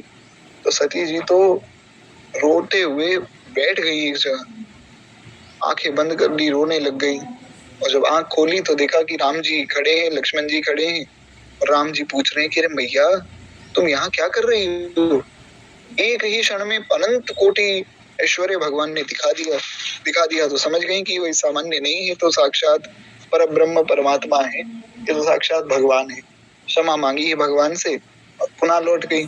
शंकर जी ने पूछा कि कहो देवी, ले ली परीक्षा। कछु न परीक्षा लीन गोसाई, कीन प्रणाम तुम्हारे नाई। बड़ी सुंदर चौपाई है महाराज। गोस्वामी जी कहते हैं कि जब सती जी लौट कर आई, भगवान शिव ने पूछा कि कहो सती परीक्षा हो गई, तो सती जी ने झूठ बोल दिया। यहाँ बहुत बड़ी गलती कर दी उन्होंने। सती जी को झूठ नहीं बोलना चाहिए। सती जी कह देते कि हाँ परीक्षा ले ली, मैं समझ गई कि तात राम नहीं नर भूपाला भुवनेश्वर कालहू कर काला, कि राम जी कोई इंसान नहीं, वे तो अनंत अनंत कोटि ब्रह्मांड के स्वामी है, भगवान है, साक्षात परब्रह्म परमात्मा है। पर सती जी ने झूठ बोल दिया। कछु न परीक्षा लीन गोसाई। सती जी ने कहा नहीं हे प्रभु, मैं क्या परीक्षा ले सकती हूँ। तो भगवान शिव ने कहा कि अरे आप इतनी देर हो गई आपको आने में, आप थे कहाँ। कीन प्रणाम तुम्हारी नाम। सती जी ने कहा प्रभु मैं तो गई थी, ऐसा नहीं कि मैं गई नहीं थी, मैं गई थी, मैं फिर प्रणाम करके वापस आ गई। आपने कहा है भगवान है तो भगवान ही होंगे। शंकर जी ने कहा कि सच में यही बात है। सती जी ने कहा प्रभु आप हमारे स्वामी हैं, हमारे पति हैं, आपकी बात को हम असत्य थोड़ी मान सकते हैं। आपने कहा भगवान है तो मैं प्रणाम करके आ गई। शंकर जी बैठे, ध्यान लगाया। अब देखिए जैसा मैंने आपको कहा था, शंकर जी साक्षात भगवान है, पर शिव जी को भी ध्यान लगा के देखना पड़ रहा है कि क्या हुआ। राम जी ने ध्यान नहीं लगाया। राम जी गए और जाते ही कह दिया कि माता तुम यहाँ वन में क्या कर रही हो। तो इसलिए भगवान जो हैं वे सहज सर्वज्ञ हैं। बाकी सबको सर्वज्ञता तो प्राप्त हो जाएगी, पर भगवान जैसी सर्वज्ञता संभव नहीं। यार एक बार प्रेम से बोलिए भक्त वत्सल भगवान की जय। तो भगवान शिव ने महाराज ध्यान लगाया तो देख लिया सारी लीला, ऐसा ऐसा हुआ है। तो शंकर जी ने मन से त्याग दिया। क्यों त्याग दिया, उसके बहुत से कारण हैं। एक कारण तो ये है कि सती जी ने झूठ बोल दिया।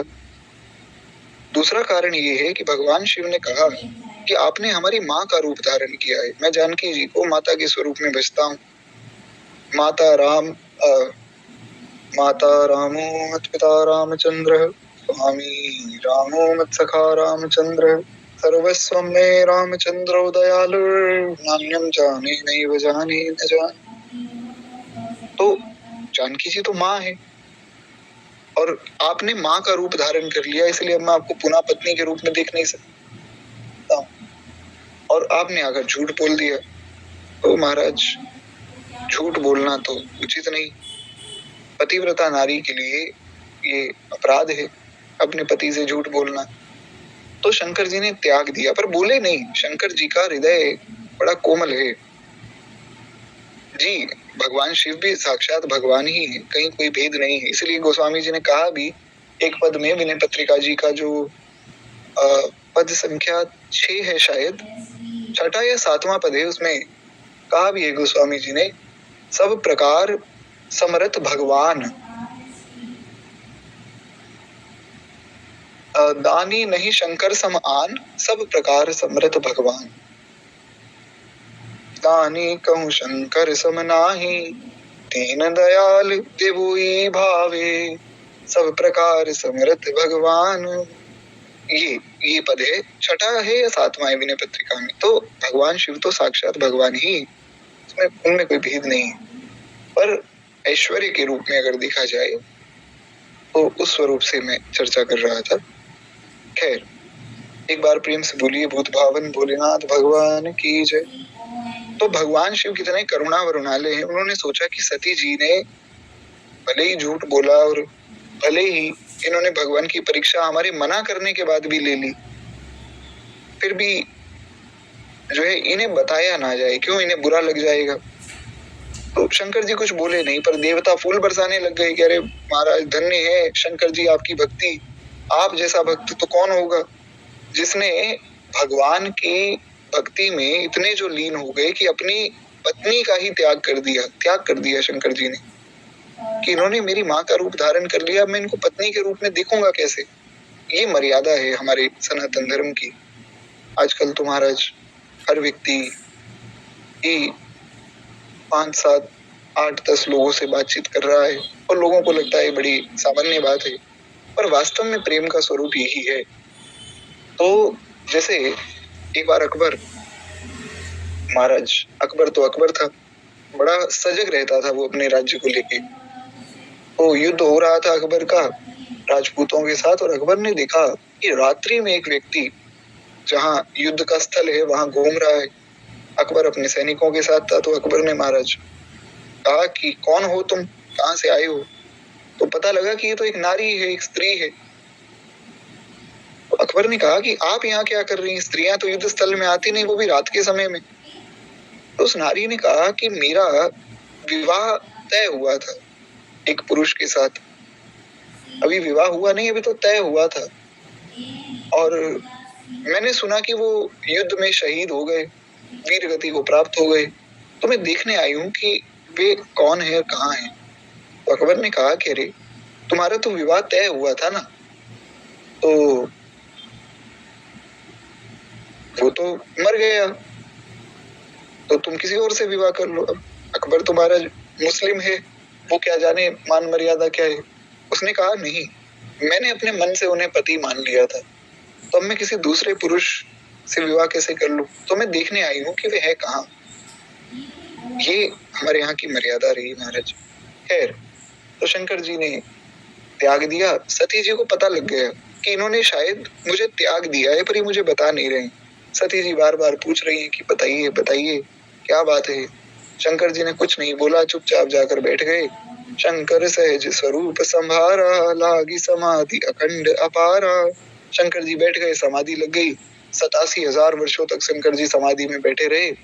और महाराज बड़ी विस्तृत कथा है, पर जैसा मैंने निवेदन किया कि मानस जी की चौपाइयों में अगर प्रवेश हम करेंगे तो फिर एक ही चौपाई पे रह जाएंगे, फिर अगली शिवरात्रि तक भी शिवरात्रि की कथा नहीं हो पाएगी। इसलिए मानस जी को प्रणाम करके हम संक्षिप्त में ही विवाह की लीला सुन लें। एक बार प्रेम से बोलिए भक्तवत्सल भगवान की जय।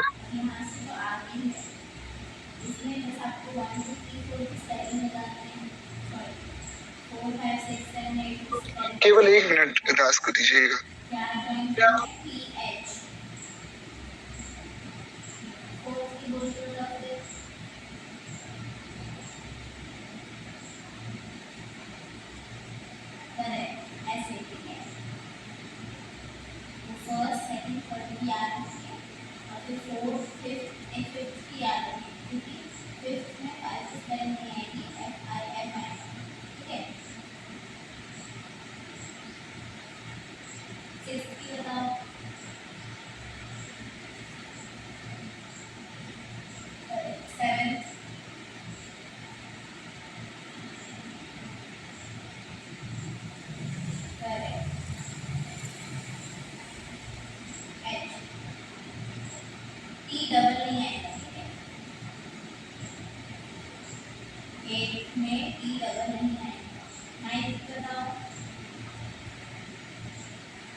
नारायण।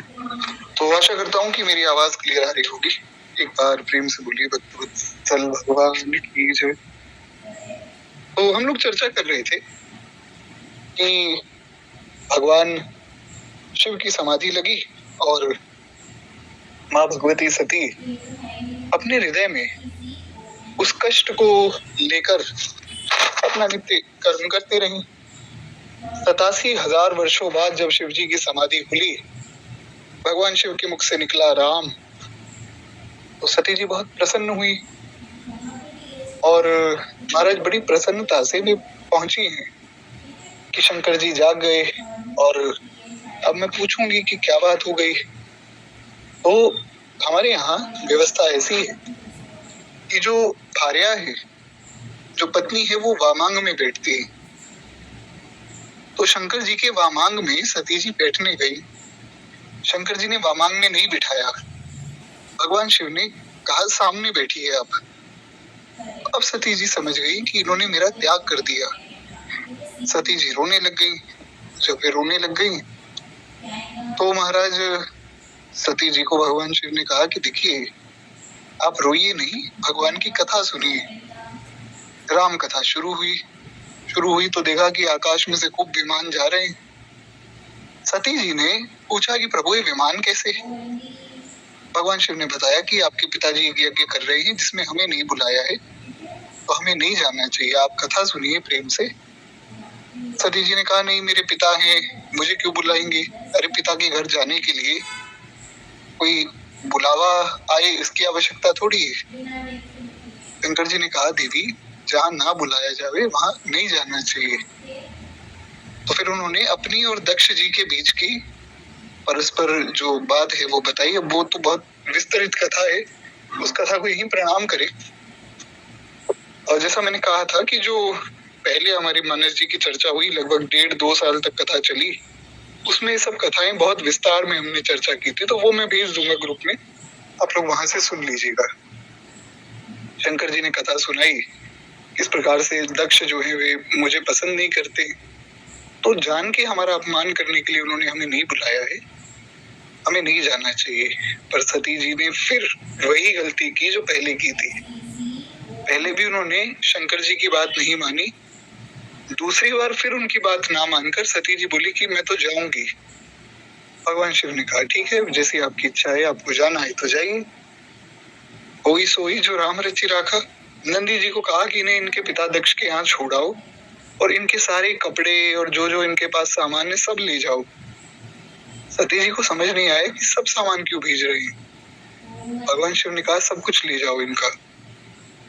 जब वहां पहुंची हैं तो बड़ी प्रसन्न हुई कि पिताजी उठेंगे, मुझे हृदय से लगाएंगे कि मेरी बेटी आ गई, पूछेंगे कि शंकर जी को क्यों नहीं लाई। लेकिन जैसे ही पहुंची, गोस्वामी जी कहते हैं कि सब हंसने लग गए, बहनें हंसने लग गई, और दक्ष ने तो देखा ही नहीं, दक्ष ने देख के भी मुख फेर लिया। सती जी रोने लगी कि अरे मेरे घर में कोई मुझे ही नहीं पूछ रहा है। फिर माता मिली, केवल माता हंस के मिली, थोड़ा सा माता के हृदय में भाव था, और बहनें तो हंसने लगी। बहनों ने कहा, देखो अपने पति को छोड़कर और यहाँ आई है, बिना पूछे आई है, तो यही होगा। कुछ बहनें जो है उनके पतिदेव का यानी कि भगवान शिव का मजाक बनाने लगी कि ऑर्डर दानी है कहने में तो, लेकिन खुद के पास पहनने के लिए कपड़ा नहीं है, खाने के लिए भोजन नहीं है, घर में छत नहीं है, तो ऐसे व्यक्ति से विवाह कर लिया। सती जी को बड़ा क्रोध आया। सती जी ने फिर अपना जो साक्षात भगवती स्वरूप है वो प्रकट किया और अपने देह का अंत किया। कथा आप सबको ज्ञात है। तो इस प्रकार से सती स्वरूप से माँ भगवती ने अपनी लीला का विसर्जन किया है। और फिर जो है भगवान शिव ने भैरव जी को भेजकर दक्ष का गला कटवाया है। फिर दक्ष को क्षमा करवाया, भगवान नारायण ने आकर दक्ष से क्षमापन करवाया। भगवान शिव ने एक बकरे का मुख दिया। फिर जीवन भर शंकर जी की उपासना दक्ष ने की है। उसके बाद हिमावन के यहाँ जो हिमाचल पर्वत हैं, उनके यहाँ माँ भगवती पराम्बा पुनः श्री पार्वती जी के रूप में प्रकट हुई हैं। और पार्वती जी के रूप में जब वे प्रकट हुई हैं तो फिर नारद जी आए। नारद जी को कहा हिमावन ने कि हमारी पुत्री का हाथ देख के बताइए, इनके लिए उत्तम वर कौन है, क्योंकि हमारी पुत्री तो महाराज सबसे अनोखी है, इनकी जैसी तो दूसरी कोई स्त्री होना, कोई कन्या होना संभव ही नहीं है। नारद जी ने हाथ देखा और हाथ देखकर कहा कि इनके भाग्य में एक ऐसा व्यक्ति लिखा है जो ना जिसके पास रहने के लिए घर है, ना खाने के लिए भोजन है, ना पहनने के लिए कपड़ा है, और बावरा सा है वो।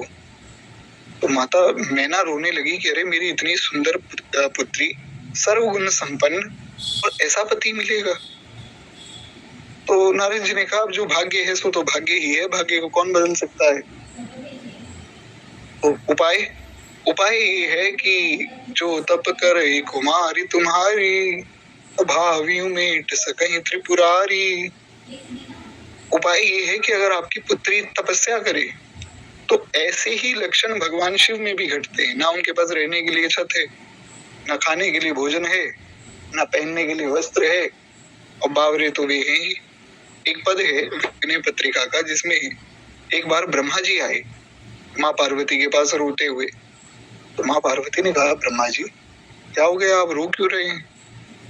ब्रह्मा जी ने कहा, मैया मैंने तो हाथ जोड़ लिए, मैं शंकर जी से प्रार्थना करने आया हूँ आपसे, शंकर जी के विरुद्ध, कि मैं ब्रह्मा के पद से इस्तीफा दे रहा हूँ। तो माँ भगवती ने पूछा कि ऐसा क्यों? तो श्री ब्रह्मा जी ने कहा, बावरो रावरो नाह भवानी। ब्रह्मा जी ने कहा कि जो आपके पति है ना, ये शिव जी, और शिव जी साथ ही बैठे थे। तो ब्रह्मा जी उनके सामने ही कह रहे हैं कि बावरो रावरो नाह भवानी। आपके पति बड़े बावरे हैं। क्यों? दानी बड़ो दिन देत दये बिनु वेद बड़ाई भानी। दानी बड़ो दिन देत दये बिनु वेद बढ़ाई भानी। अरे वेदों में भी एक मर्यादा है कि जो पापी है उसको इतना ही पुण्य मिलेगा, इतना ही उसको मिलेगा। सबका सब लिखा होता है। हानि लाभ जीवन मरण यश अपयश विधि हाथ, ये तो सब विधि के हाथ में है। किसको कितना धन मिलेगा, किसका किससे विवाह होगा, किसको जो है किस पर कितनी कृपा होगी, किसकी कितनी संतान होगी, कब कोई पैदा होगा, कब कोई मरेगा, कितना बड़ा घर होगा, कितना ऐश्वर्य होगा, ये सब तो लिखा हुआ है। अब लिखा कैसे हुआ है कि मैं ही लिखता हूँ, मैं ब्रह्मा हूँ, तो जिसका जैसा कर्म है वैसा मैं लिख देता हूँ। अब मैं किसी के भाग्य में लिखता हूँ कि ये रंक बनेगा, ना इसके पास पैसा होगा, ना ही सुख संपत्ति होगी, परेशान रहेगा, बीमार रहेगा, वो आता है और इनके सामने जो है कोई राम नाम सुना देता है इनको, या जल चढ़ा देता है, दूध चढ़ा देता है। तो दानी बड़ो दिन देत दये बिनु वेद बड़ाई भानी। वेदों की मर्यादा को भूल के ये शंकर जी उसको इतना दे देते हैं, इतना दे देते हैं कि राजा को रंक और रंक को राजा। कोई अगर राजा है और महाराज वेदों की मर्यादा के विरुद्ध है या भक्त वैष्णव के विरुद्ध है, भक्त का अपराध कर दिया, तो उसको तो रंक बना देंगे। पर अगर कोई रंक है पर इनका भक्त है, इन रंकन को नाक संवारत हो आयो नकबानी। ब्रह्मा जी ने कहा लेकिन अगर कोई रंक है और मैंने लिख दिया उसके भाग्य में, जिनके भाल लिखी लिपि मेरी सुख की नहीं निशानी। जिसके भाग्य में मैंने सुख का एक कण भी नहीं लिखा, इसके जीवन में सुख है ही नहीं, केवल कष्ट ही कष्ट। तिन रंकन को नाक सवारत, ये उन रंकों को राजा बना देते महाराज। ऐसे दानी शंकर जी की कौन कहे महाराज। तो शंकर जी ने कृपा की है। एक बार प्रेम से बोली बुद्ध भावन भोलेनाथ भगवान की जय। तो नारद जी ने कहा कि ऐसे ही सब लक्षण शंकर जी में भी घटते हैं। तो अगर आपकी पुत्री तपस्या करे, भगवान शिव की उपासना करे, तो जो तप करे कुमारी तुम्हारी भावी मीट सके त्रिपुरारी। तो भगवान शिव जो है वो भावी को मिटा सकते हैं। तो भगवान शिव से इनका विवाह हो जाए फिर तो कहना ही क्या। तो हिमावन जी और मैना जी दोनों प्रसन्न हो गए कि आज शंकर जी से विवाह हो जाए, फिर तो क्या कहना। तो खूब तपस्या की है, बहुत अद्भुत तपस्या है माँ भगवती पार्वती की। एक बार तो अवश्य ही जीवन में ये प्रसंग आपको पढ़ना चाहिए। रामचरितमानस में बाल कांड में प्रसंग आपको मिलेगा, एक बार तो पढ़ना चाहिए। कैसी अद्भुत तपस्या है माँ भगवती पार्वती की, क्या कहा जाए।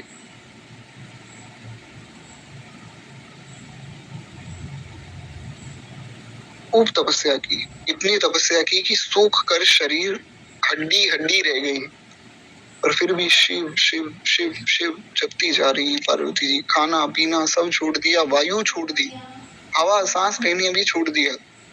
10,000 वर्ष तो सांस लिए बिना ही हो गए। फिर जो है आकाशवाणी हुई कि तुम्हारी तपस्या सफल हुई, अब तुम्हें भगवान शिव मिल जाएंगे। अब महाराज जब ऐसी बात हुई तो बड़ी प्रसन्न हो गई श्री पार्वती जी।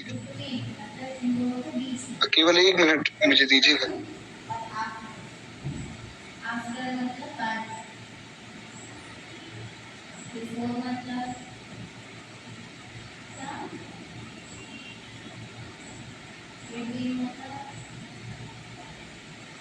हरि शरणम। एक बार प्रेम से बोलिए भक्तवत्सल भगवान की जय। तो कहते हैं कि महाराज इस प्रकार से शंकर जी मिल जाएंगे, बात सुनते ही पार्वती जी तो प्रसन्न हो गई। और नारद जी ने कहा आप अपने घर चली जाइए। नारद जी तो गुरु हैं, तो गुरु जी की बात मान के वे घर चली गई माता पिता के पास। माता पिता भी प्रसन्न हुए कि माता पिता भी रो रहे थे कि बेचारी हमारी पुत्री को क्या हो गया। शंकर जी से सबने प्रार्थना की कि महाराज विवाह करो आप। क्यों? क्योंकि सबका स्वार्थ था। एक असुर हुआ, त्रिपुरासुर, ताड़कासुर से वहां जाऊंगा। ताड़कासुर ने, जो उसके पुत्र थे, उन्होंने वरदान मांगा कि हम 3 भाई हैं, हमें कोई ना मार सके। ब्रह्मा जी ने कहा ये तो नहीं होगा, मरोगे एक दिन। तो बोले ऐसा कर दीजिए कि 3 भाई अलग अलग हमारे ग्रह हो जाए, अलग अलग ब्रह्मांड हो जाए हमारे। तो हर एक ब्रह्मांड, मतलब मैं, मेरा एक भाई और एक हमारा तीसरा भाई, हमारे 3 ब्रह्मांड अलग अलग हो। जब 1000 दिव्य वर्षों के बाद, 1000 वर्ष हमारे वाले नहीं, देवताओं के 1000 वर्षों के बाद केवल एक दिन के लिए हम लोग एक साथ आएंगे, यानी कि हमारे ब्रह्मांड एक साथ आएंगे। उस समय में अगर कोई हमें मार सके तो मार सके, उस समय में अगर किसी ने हमें नहीं मारा तो हमारी शक्ति 100 गुना और बढ़ जाएगी। तो ऐसा वरदान मांग लिया, जो कि सुनने में असंभव लग रहा है। अब आप सोचिए, 3 अलग अलग ब्रह्मांड हैं, देवताओं के 1000 वर्षों तक कोई उन्हें मार नहीं सकता, और एक दिन के लिए वो एक साथ आते हैं बस। उसमें भी एक मुहूर्त के अंदर अंदर उनको मारना है, और एक ही बाण से मारना है, दूसरा बाण भी नहीं प्रयोग कर सकते। और तीनों अगर एक साथ मरे तो ही मरेंगे, एक भी बच गया तो वापस दोनों जिंदा हो जाएंगे। और अगर ना कोई मार पाया तो हमारी शक्ति और बढ़ जाएगी। तो उनको लगा कि ये तो असंभव है, हो ही नहीं सकता। तो बोले अगर ऐसी बात है तो फिर तो महाराज अब क्या करें? अब तो शंकर जी बचा सकते हैं। शंकर जी से सबने प्रार्थना की, क्योंकि एक वरदान उनमें से एक असुर ने ये भी मांगा कि हमें केवल वही मार सके जो भगवान शिव का पुत्र हो। अब शिव जी तो महाराज अकेले हैं, उनका तो विवाह हुआ नहीं, उनका पुत्र कहाँ से होगा? ऐसा राक्षसों की ऐसी सोच है। राक्षस तो महाराज मूर्ख हैं। तो सब देवताओं ने प्रार्थना की कि प्रभु आप विवाह कर लीजिए। ब्रह्मा जी आए डरते डरते कि प्रभु ये सब देवता कह रहे थे कि हमने बड़े दिनों से किसी का विवाह नहीं देखा। शंकर जी ने कहा जाओ, पृथ्वी पे मृत्यु लोक में रोज विवाह होते, देख लो। बोले नहीं, आपका विवाह अगर हो जाता तो। शंकर जी ने कहा हम तो विवाह करेंगे नहीं। तो फिर सबने भगवान नारायण से प्रार्थना की, ये नारायण आपकी बात भगवान शिव नहीं टालते, क्यों आपसे बड़ा प्रेम है, आप प्रार्थना कीजिए। तो एक दिन काकभुशुंडी जी के पास शंकर जी गए और काकभुशुंडी जी से कथा सुन रहे थे। कथा सुन के वापिस आए तो सामने ठाकुर जी प्रकट हो गए, खूब सुंदर हाथ में धनुष बांध लिए भगवान खड़े हैं। एक बार प्रेम से बोलिए भक्तवत्सल भगवान की जय। कितना सुंदर भगवान का स्वरूप है, सुंदर भगवान के लाल लाल चरण हैं, सुंदर सूर्य को लज्जित करने वाले भगवान के नख, और सुंदर पीतांबर श्री ठाकुर जी ने अपने चरणों में धारण किया हुआ है। और भगवान का सुंदर उदर है, खूब सुंदर भगवान का विशाल वक्षस्थल है, उस वक्षस्थल पे भृगुलता का श्रीवत्स का चिन्ह है। खूब अद्भुत कमल के पुष्पों की सुंदर दिव्य मालाएं, दिव्य रत्नों से मणियों से जड़ित भगवान के वक्षस्थल पे मालाएं हैं। खूब सुंदर भगवान की अजान लंबित भुजाएं हैं, जिनमें खूब सुंदर भगवान ने बाजू बंद, कमर में करदनी भगवान ने पहनी हुई है, हाथ में सुंदर जो है स्वर्णिम भगवान का शारंग धनुष है। और भगवान के वक्षस्थल पे सुंदर जनेऊ, ऐसा लग रहा है मानो मेघों के बीच में बिजली चमक रही हो। तरकस को बांधे हुए भगवान, जिनमें पीछे खूब सुंदर सुंदर बाण पड़े हैं, और सुंदर भगवान की ग्रीवा, गोल गोल भगवान के कपोल, गोल गोल भगवान के गाल हैं, और ऐसा प्रतीत होता है मानो रसगुल्ला हो, इतने गोल लाल लाल ठाकुर जी के गाल। सुंदर भगवान के लाल लाल अधर हैं, सुंदर समुन्नत नासिका, विशाल भगवान का ललाट है जिसपे ऊर्ध्वपुंड्र की रेखाएं हैं। बड़ी विशाल भगवान के नेत्र, वो नेत्र इतने सुंदर हैं, ऐसा लगता है मानो मछली के आकार में वो नेत्र हों। मछली के आकार की ही कुंडल भगवान ने कानों में धारण किए हुए, उन नेत्रों में करुणा बरस रही है, भगवान अपने भक्तों को निहार रहे हैं। और खूब सुंदर घुंघराले केश, और उन केशों पर किरीट मुकुट, अनंत कोटि ब्रह्मांड के स्वामित्व को सूचित करता हुआ किरीट मुकुट भगवान ने धारण किया है। गले में कौस्तुभ मणि है और मंद मंद भगवान के चेहरे पर मुस्कान है।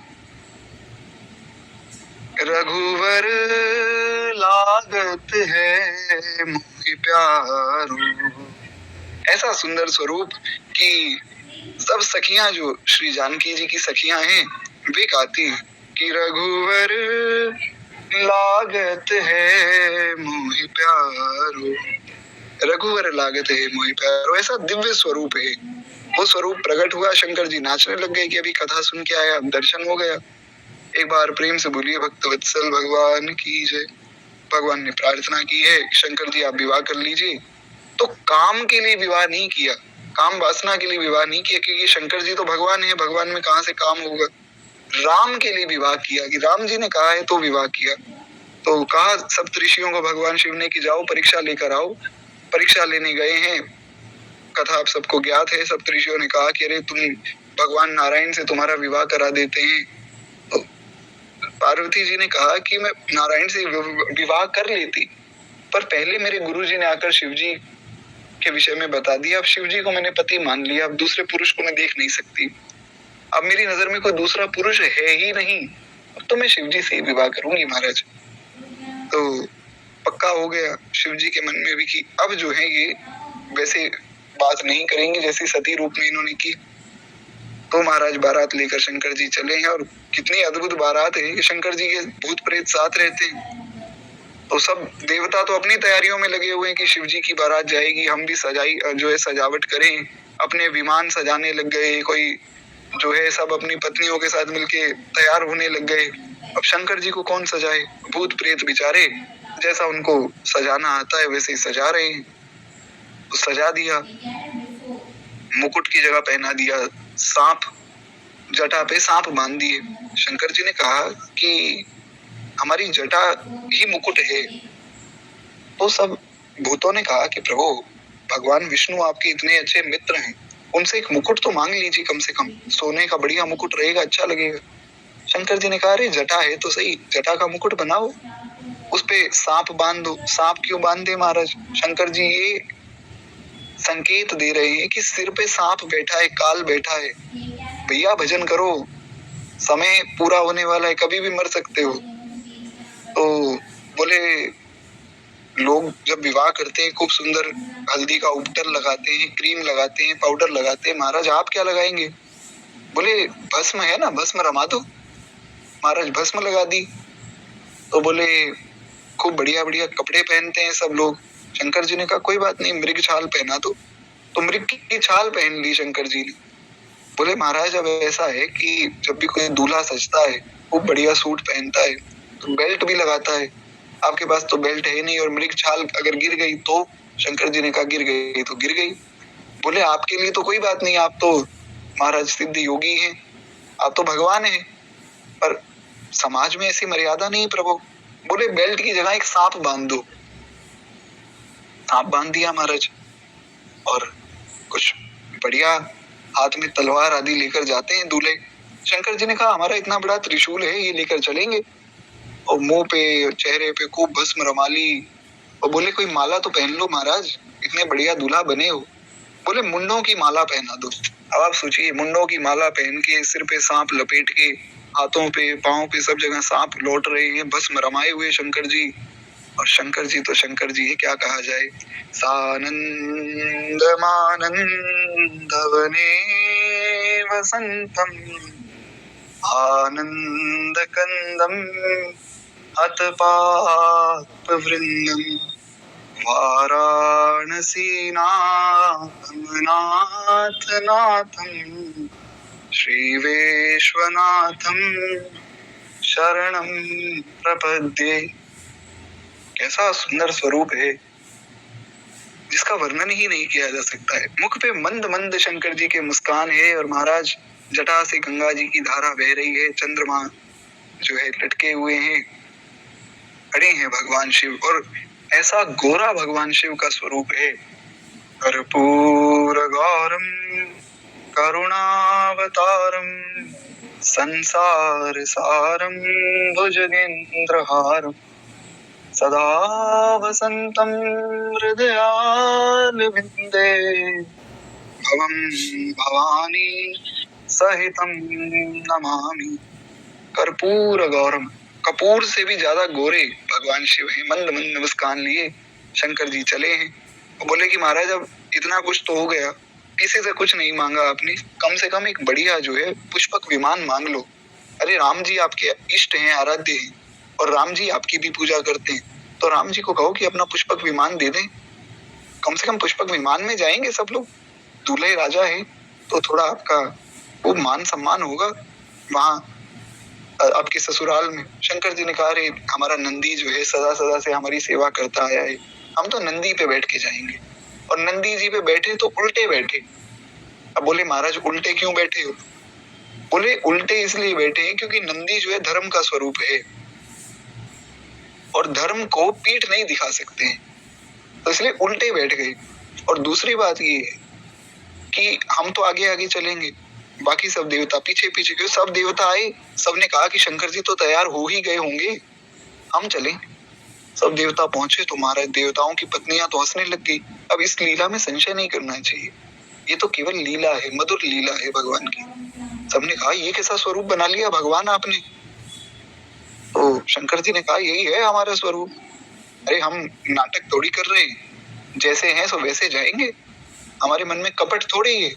भगवान नारायण ने कहा प्रभु इस स्वरूप में दूल्हा बन के जाओगे आप? बोले महाराज ऐसे ही जाएंगे प्रभु, क्या दिक्कत है?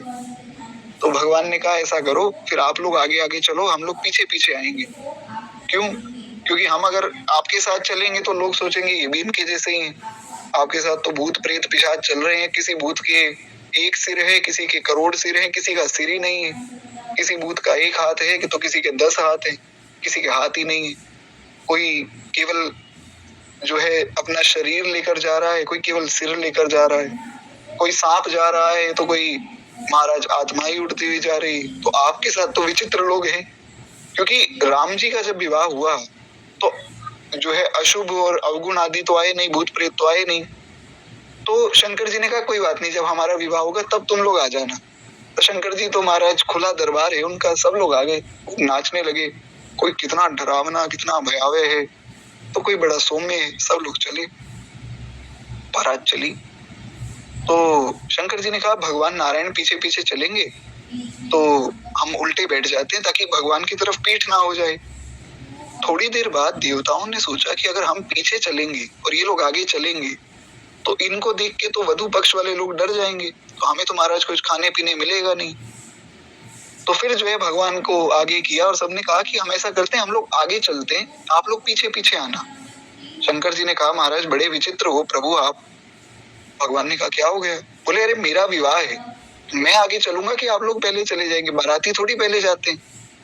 भगवान नारायण ने कहा नहीं नहीं प्रभु ऐसा ही होता है। शंकर जी समझ गए। शंकर जी ने कहा कोई बात नहीं, आप लोगों को हमारे साथ जो है व्यंग करने में बड़ा आनंद आता है, ठीक है, जिस विधि से हमारे ठाकुर जी रीझते हो, अगर हमारी इसमें बेइज्जती भी हो रही है पर हमारे भगवान प्रसन्न हो रहे हैं तो अच्छा है। तो प्रसन्न हो गए शिव जी। शिव जी तो महाराज शिव जी है, भोले बाबा है। एक बार प्रेम से बोलिए शिव भोले बाबा की जय। महाराज बड़े भोले हैं शंकर जी, खूब आनंद से बोले प्रभु जैसी आपकी प्रसन्नता हो, आप लोग आगे चलना चाहें आगे चलिए। तो आगे आगे सब चले चले तो महाराज हिमावन जी के यहाँ पहुंचे हैं। अब नारद जी पहले ही वहां खड़े थे। नारद जी ने कहा था कि मैं वधु के पक्ष से रहूंगा क्योंकि मैं पार्वती जी का गुरु हूँ और मैंने रिश्ता कराया है। तो नारद जी वहीं खड़े थे। तो सब लोग आ रहे थे, धीरे धीरे नारद जी मिलवा रहे थे। पहले कामदेव पहुंचे। कामदेव तो कामदेव है, कामदेव से सुंदर कौन? तो आरती की थाली लेकर मैना जी पहुंची, शायद यही दूल्हे राजा होंगे। तो नारद जी ने कहा नहीं नहीं ये दूल्हा नहीं है, ये तो नौकर है दूल्हे का। बोले दूल्हे का नौकर इतना सुंदर? आओ महाराज आओ, खूब स्वागत है। तो सारे देवता पहले ही भाग रहे थे कि हम अंदर जाके पहले कुछ खा पी लेते हैं, क्योंकि इनका स्वरूप देखेंगे शंकर जी का तो सब लोग डर जाएंगे, क्या पता हमें मार पीट के भगा दें। तो खाने पीने तो मिलेगा नहीं, पहले ही भागो अंदर। तो अंदर धीरे धीरे सब जा रहे। फिर इंद्र पहुंचे और इंद्र तो महाराज है, रावत हाथी पर बैठ के देवताओं के राजा देवराज इंद्र अपनी पत्नी के साथ पहुंचे, शची के साथ। तो हिमावन जी ने पूछा ये है दूल्हा? बोले नहीं नहीं ये भी नौकर है, ये भी दूल्हे का नौकर है। बोले अच्छा, बड़े अच्छे नौकर है महाराज, नौकर ही जिनके इतने ऐश्वर्यवान है, दूल्हा कैसा होगा? ब्रह्मा जी पहुंचे, बोले ये तो दूल्हा लग नहीं रहे, ये तो बड़े बूढ़े लग रहे हैं। बोले ये दूल्हे के पिताजी हैं। बोले अच्छा दूल्हे के पिताजी हैं, आइए महाराज आइए। फिर महाराज पहुंचे हमारे ठाकुर जी। भगवान के स्वरूप का तो क्या वर्णन किया जाए। मधुराधिपते रखिलम मधुरम, ठाकुर जी पहुंचे हैं। सुंदर राम उदार बाण कर शारंगधारी, शरण गहे को ध्यान विदुष जन आनंदकारी। सुंदर राम उदार, भगवान से सुंदर कौन होगा। महाराज जैसे ही भगवान नारायण को देखा है तब तो नाचने लग गई माता मैना कि ये ही दूल्हा है, अरे इनसे सुंदर तो कोई नहीं हो सकता। तो नारद जी ने कहा नहीं नहीं मैया ये दूल्हा नहीं है, ये दूल्हा के सबसे अच्छे मित्र हैं। बोले अच्छा इतना सुंदर मित्र है, फिर तो दूल्हा तो बड़ा सुंदर होगा। सब देवता अंदर पहुंच गए। अब दूर से देखा कि महाराज भूत प्रेत नाचते हुए आ रहे हैं, तो नारद जी तो पहले ही भाग गए। फिर नारद जी को पता था कि सब लोग मुझे डांटेंगे, नारद जी भाग गए और सब वैष्णव जन गाने लगे, ऐसी ना देखी बारात हो, ऐसी ना देखी बारात हो, जैसी शिव की बरतिया, ऐसी ना देखी बारात हो, जैसी शिव की बरतिया, शिव की बरतिया महादेव की बरतिया, संग भूत और प्रेत चले जात हो, ऐसी शिव की बरतिया, ऐसी न देखी बारात हो, जैसी शिव की बरतिया। तो शिव जी की बारात तुम्हारा शिव जी की बारात है। पीछे संगी भंगी का दल है, पीते गांजा भंगिया तरल है। कोई गांजा पी रहा है, कोई भंग पी रहा है, महाराज भूत प्रेत है। झूमे मस्ती में सारी बारात, सुन सुख पार्वती, कहीं देखी ना ऐसी बारात कि सुन सकी पार्वती। अब सब सखियां जो है पार्वती जी की कह रही कि अरे कैसी बारात है तुम्हारी, कि पीछे गांजा सुल्फा खूब चल रहा है, महाराज भूत प्रेत नाच रहे हैं, कैसी बारात है तुम्हारे दूल्हा की। दूल्हा राजा नंदी विराजे, तन पे भस्मी और सर्प है साजे, जटा लंबी त्रिशूल डमरू हाथ है और सुनो सखी पार्वती। महाराज दूल्हा राजा नंदी पे विराजे, वो भी उल्टे और भस्म रमा के आए, सांपों से सजे हुए, हाथ में त्रिशूल और डमरू। ऐसे तो तुम्हारे पति हैं। तू है सखी एक सुंदरी सी बाला, और वर तेरा सखी ओगड़ है काला। वैसे शंकर जी बहुत गोरे हैं, पर भस्म रमाली तो काले लग रहे हैं। तो सखियां कह रही हैं कि तुम इतनी सुंदर और तुम्हारा पति इतना महाराज ओगड़ है, तो तेरी कैसे निभेगी उसके साथ। अरे सुनो सखी पार्वती, कैसे तुम्हारी जोड़ी बनेगी। पार्वती जी बड़ी प्रसन्न हुई, सब लोग डर गए। अरे महाराज जो बच्चे देखने आए थे, सबके मन में आनंद था कि हमारे राजा की पुत्री राजकुमारी का विवाह है। सब छोटे छोटे बच्चे देखने आए बारात को। तो बच्चे तो महाराज सबसे पहले डर के भागे और भाग के घर का दरवाजा बंद किया, माता पिता को डांटने लग गए। माता पिता ने कहा क्या हो गया, कैसी रही बारात। बोले महाराज बारात का मत पूछो, बाहर मत निकल जाना। बारात नहीं साक्षात काल चल के आया है। आज के बाद जीवन में किसी की बारात नहीं देखी, ऐसी बारात होती। कांप उठे सब महाराज, कोई वही मूर्छित होके गिर गए, कई लोग भाग गए, और शंकर जी तो अपनी मस्ती में आनंद में आ रहे हैं। तो सब भूतों ने पूछा कि प्रभु कहीं ये लोग हमसे डर तो नहीं रहे हैं। शंकर जी ने कहा नहीं नहीं डरेंगे क्यों। अरे डरने की क्या बात है, शायद इनके यहाँ ऐसा ही रिवाज होता हो, दूल्हा आए तो भाग जाते होंगे लोग। शंकर जी तो बड़े भोले हैं। तो माता मैना आरती की थाली लेकर खड़ी थी, बेहोश हो गई। माता मैना ने कहा कि मैं अपनी पुत्री को आग में डाल दूंगी, किसी भी एक खाई में फेंक दूंगी, पर मैं अपनी पुत्री का विवाह नहीं कराऊंगी इस औढ़रदानी से, इस औरंग से अपनी पुत्री का विवाह नहीं कराऊंगी। कुंवारी रह जाए जीवन भर मेरी पुत्री।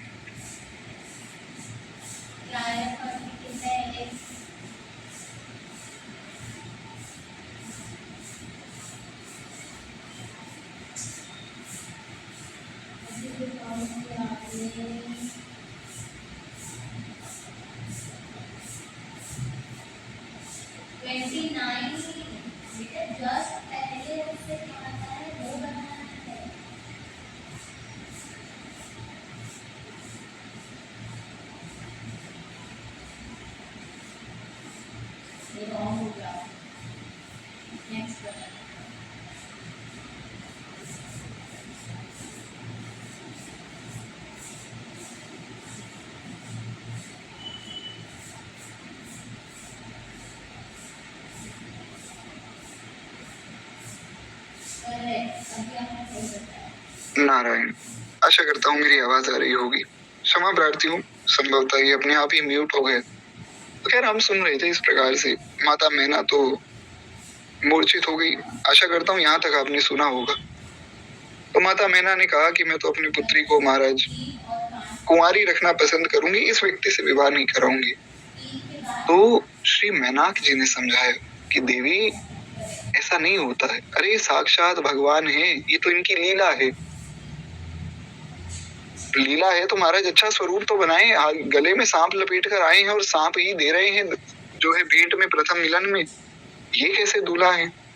तो शंकर जी से सबने प्रार्थना की, सब देवताओं ने, कि प्रभु आप अपना असली स्वरूप दिखाइए, अपना सुंदर स्वरूप दिखाइए।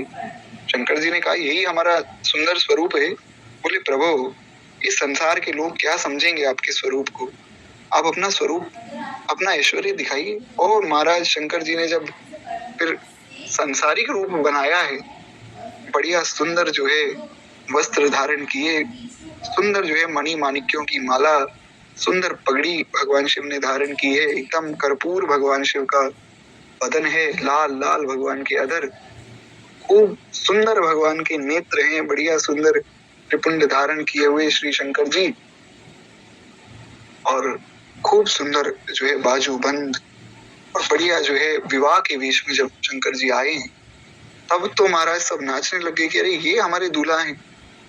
भगवान नारायण की भी सुंदरता एक बार को फीकी पड़ गई, ऐसे सुंदरता शंकर जी की हुई। फिर महाराज बड़ा रसमय विवाह माँ भगवती पार्वती और शंकर जी का हुआ है, और ऐसा अद्भुत विवाह हुआ है, ना भूतो ना भविष्यति। ऐसा विवाह ना पहले हुआ, ना हो सकता है, और ना ही आगे कभी होगा। ऐसा अद्भुत विवाह।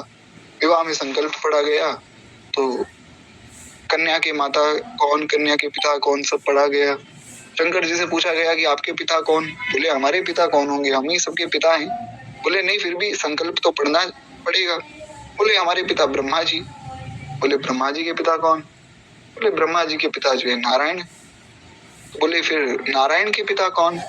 बोले नारायण के पिता स्वयं हम। तो खूब अद्भुत जो है दिव्य शंकर जी और माँ भगवती पार्वती का विवाह हुआ है। खूब अद्भुत, सब लोगों को आनंद हुआ। उसके बाद माँ भगवती पार्वती जो है कैलाश पर भगवान शिव के साथ रही है। माता मैना ने पतिव्रत धर्म की शिक्षा दी है, और बड़ी अद्भुत शिक्षा है। सबको एक प्रसंग तो ये पढ़ना ही चाहिए रामचरितमानस में से। मेरी बड़ी विशेष विनती है, क्योंकि हमारे पास तो समय का बहुत अभाव था। 2 घंटे में तो ये कथा सुन पाना बड़ा कठिन है। ये तो कथाएं 5-6 दिन तक चले, तब जाकर थोड़ा मन को संतुष्टि होती कि कुछ सुना। तो आप लोगों को समय मिले तो रामचरितमानस में से ये प्रसंग अवश्य आप पढ़िएगा। शिव पुराण आदि हो तो वहां से भी पढ़ सकते हैं, नहीं तो रामचरितमानस में भी ज्यों का त्यों लिखा हुआ है, एक भी श्लोक अलग नहीं। मानस जी में गोस्वामी जी ने वही लीला लिखी है। तो उस प्रकार से जो है आप वहां से इसका पाठ करें। भगवान शिव से आज के दिन हम यही प्रार्थना करें कि देहु काम रिपु राम चरण रति, तुलसीदास कहाँ कृपा निधान। हे काम रिपु, हे काम को विनष्ट करने वाले, हे भगवान शिव, हम आपसे प्रार्थना करते हैं कि हमें हमारे मन का काम मिटाकर, भेद मिटाकर, क्रोध आदि जो विकार है उनको मिटाकर हमें राम चरण रति दीजिए। भगवान के श्री चरणों में हमें प्रीति दीजिए, ऐसी हमारी आपसे प्रार्थना है। हम भी यही प्रार्थना करें।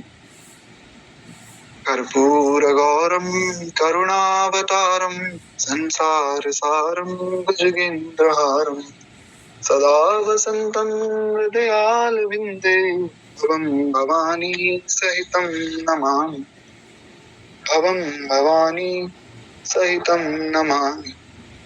श्री भवानी के साथ भगवान शिव का हम स्मरण करें। एक बार प्रेम से बोलिए श्री गौरी शंकर भगवान की जय। शिवरात्रि महोत्सव की जय। आज के आनंद की जय। भक्तवत्सल भगवान की जय। तो स्वामी श्री तुलसीदास जी महाराज की जय। जय जय श्री सीताराम। जय जय श्री राधेश्याम। नमः पार्वती पतये। हर हर महादेव शंभु हर। तो बड़ी कृपा है आप सबने भी की। बड़ी दिक्कत भी नेटवर्क की और आदि आदि जो हुई, पर बड़े भाव से आप सबने कथा सुनी। तो आज के दिन खूब जो है शंकर भगवान की कृपा सब पर बनी रहे, ऐसी मंगल कामना है। इन्हीं शब्दों के साथ वाणी को हम विश्राम दें। अभी के लिए आप सबसे आज्ञा चाहूंगा, गलती भूल क्षमा कीजिएगा। किसी का कोई प्रश्न आदि हो तो कल हम उस पर चर्चा कर लेंगे। कल की कथा संभवतः शाम 8 बजे ही होगी। बाकी जैसा रहेगा मैं आप लोगों को सूचित कर दूंगा। शायद कुछ दिन तक कथा का विश्राम रहेगा आगे, तो जैसा भी रहेगा कल मैं आप लोगों को सूचित कर दूंगा। अभी के लिए आप सबसे आज्ञा चाहूंगा, गलती भूल के लिए क्षमा कीजिएगा। नारायण नारायण।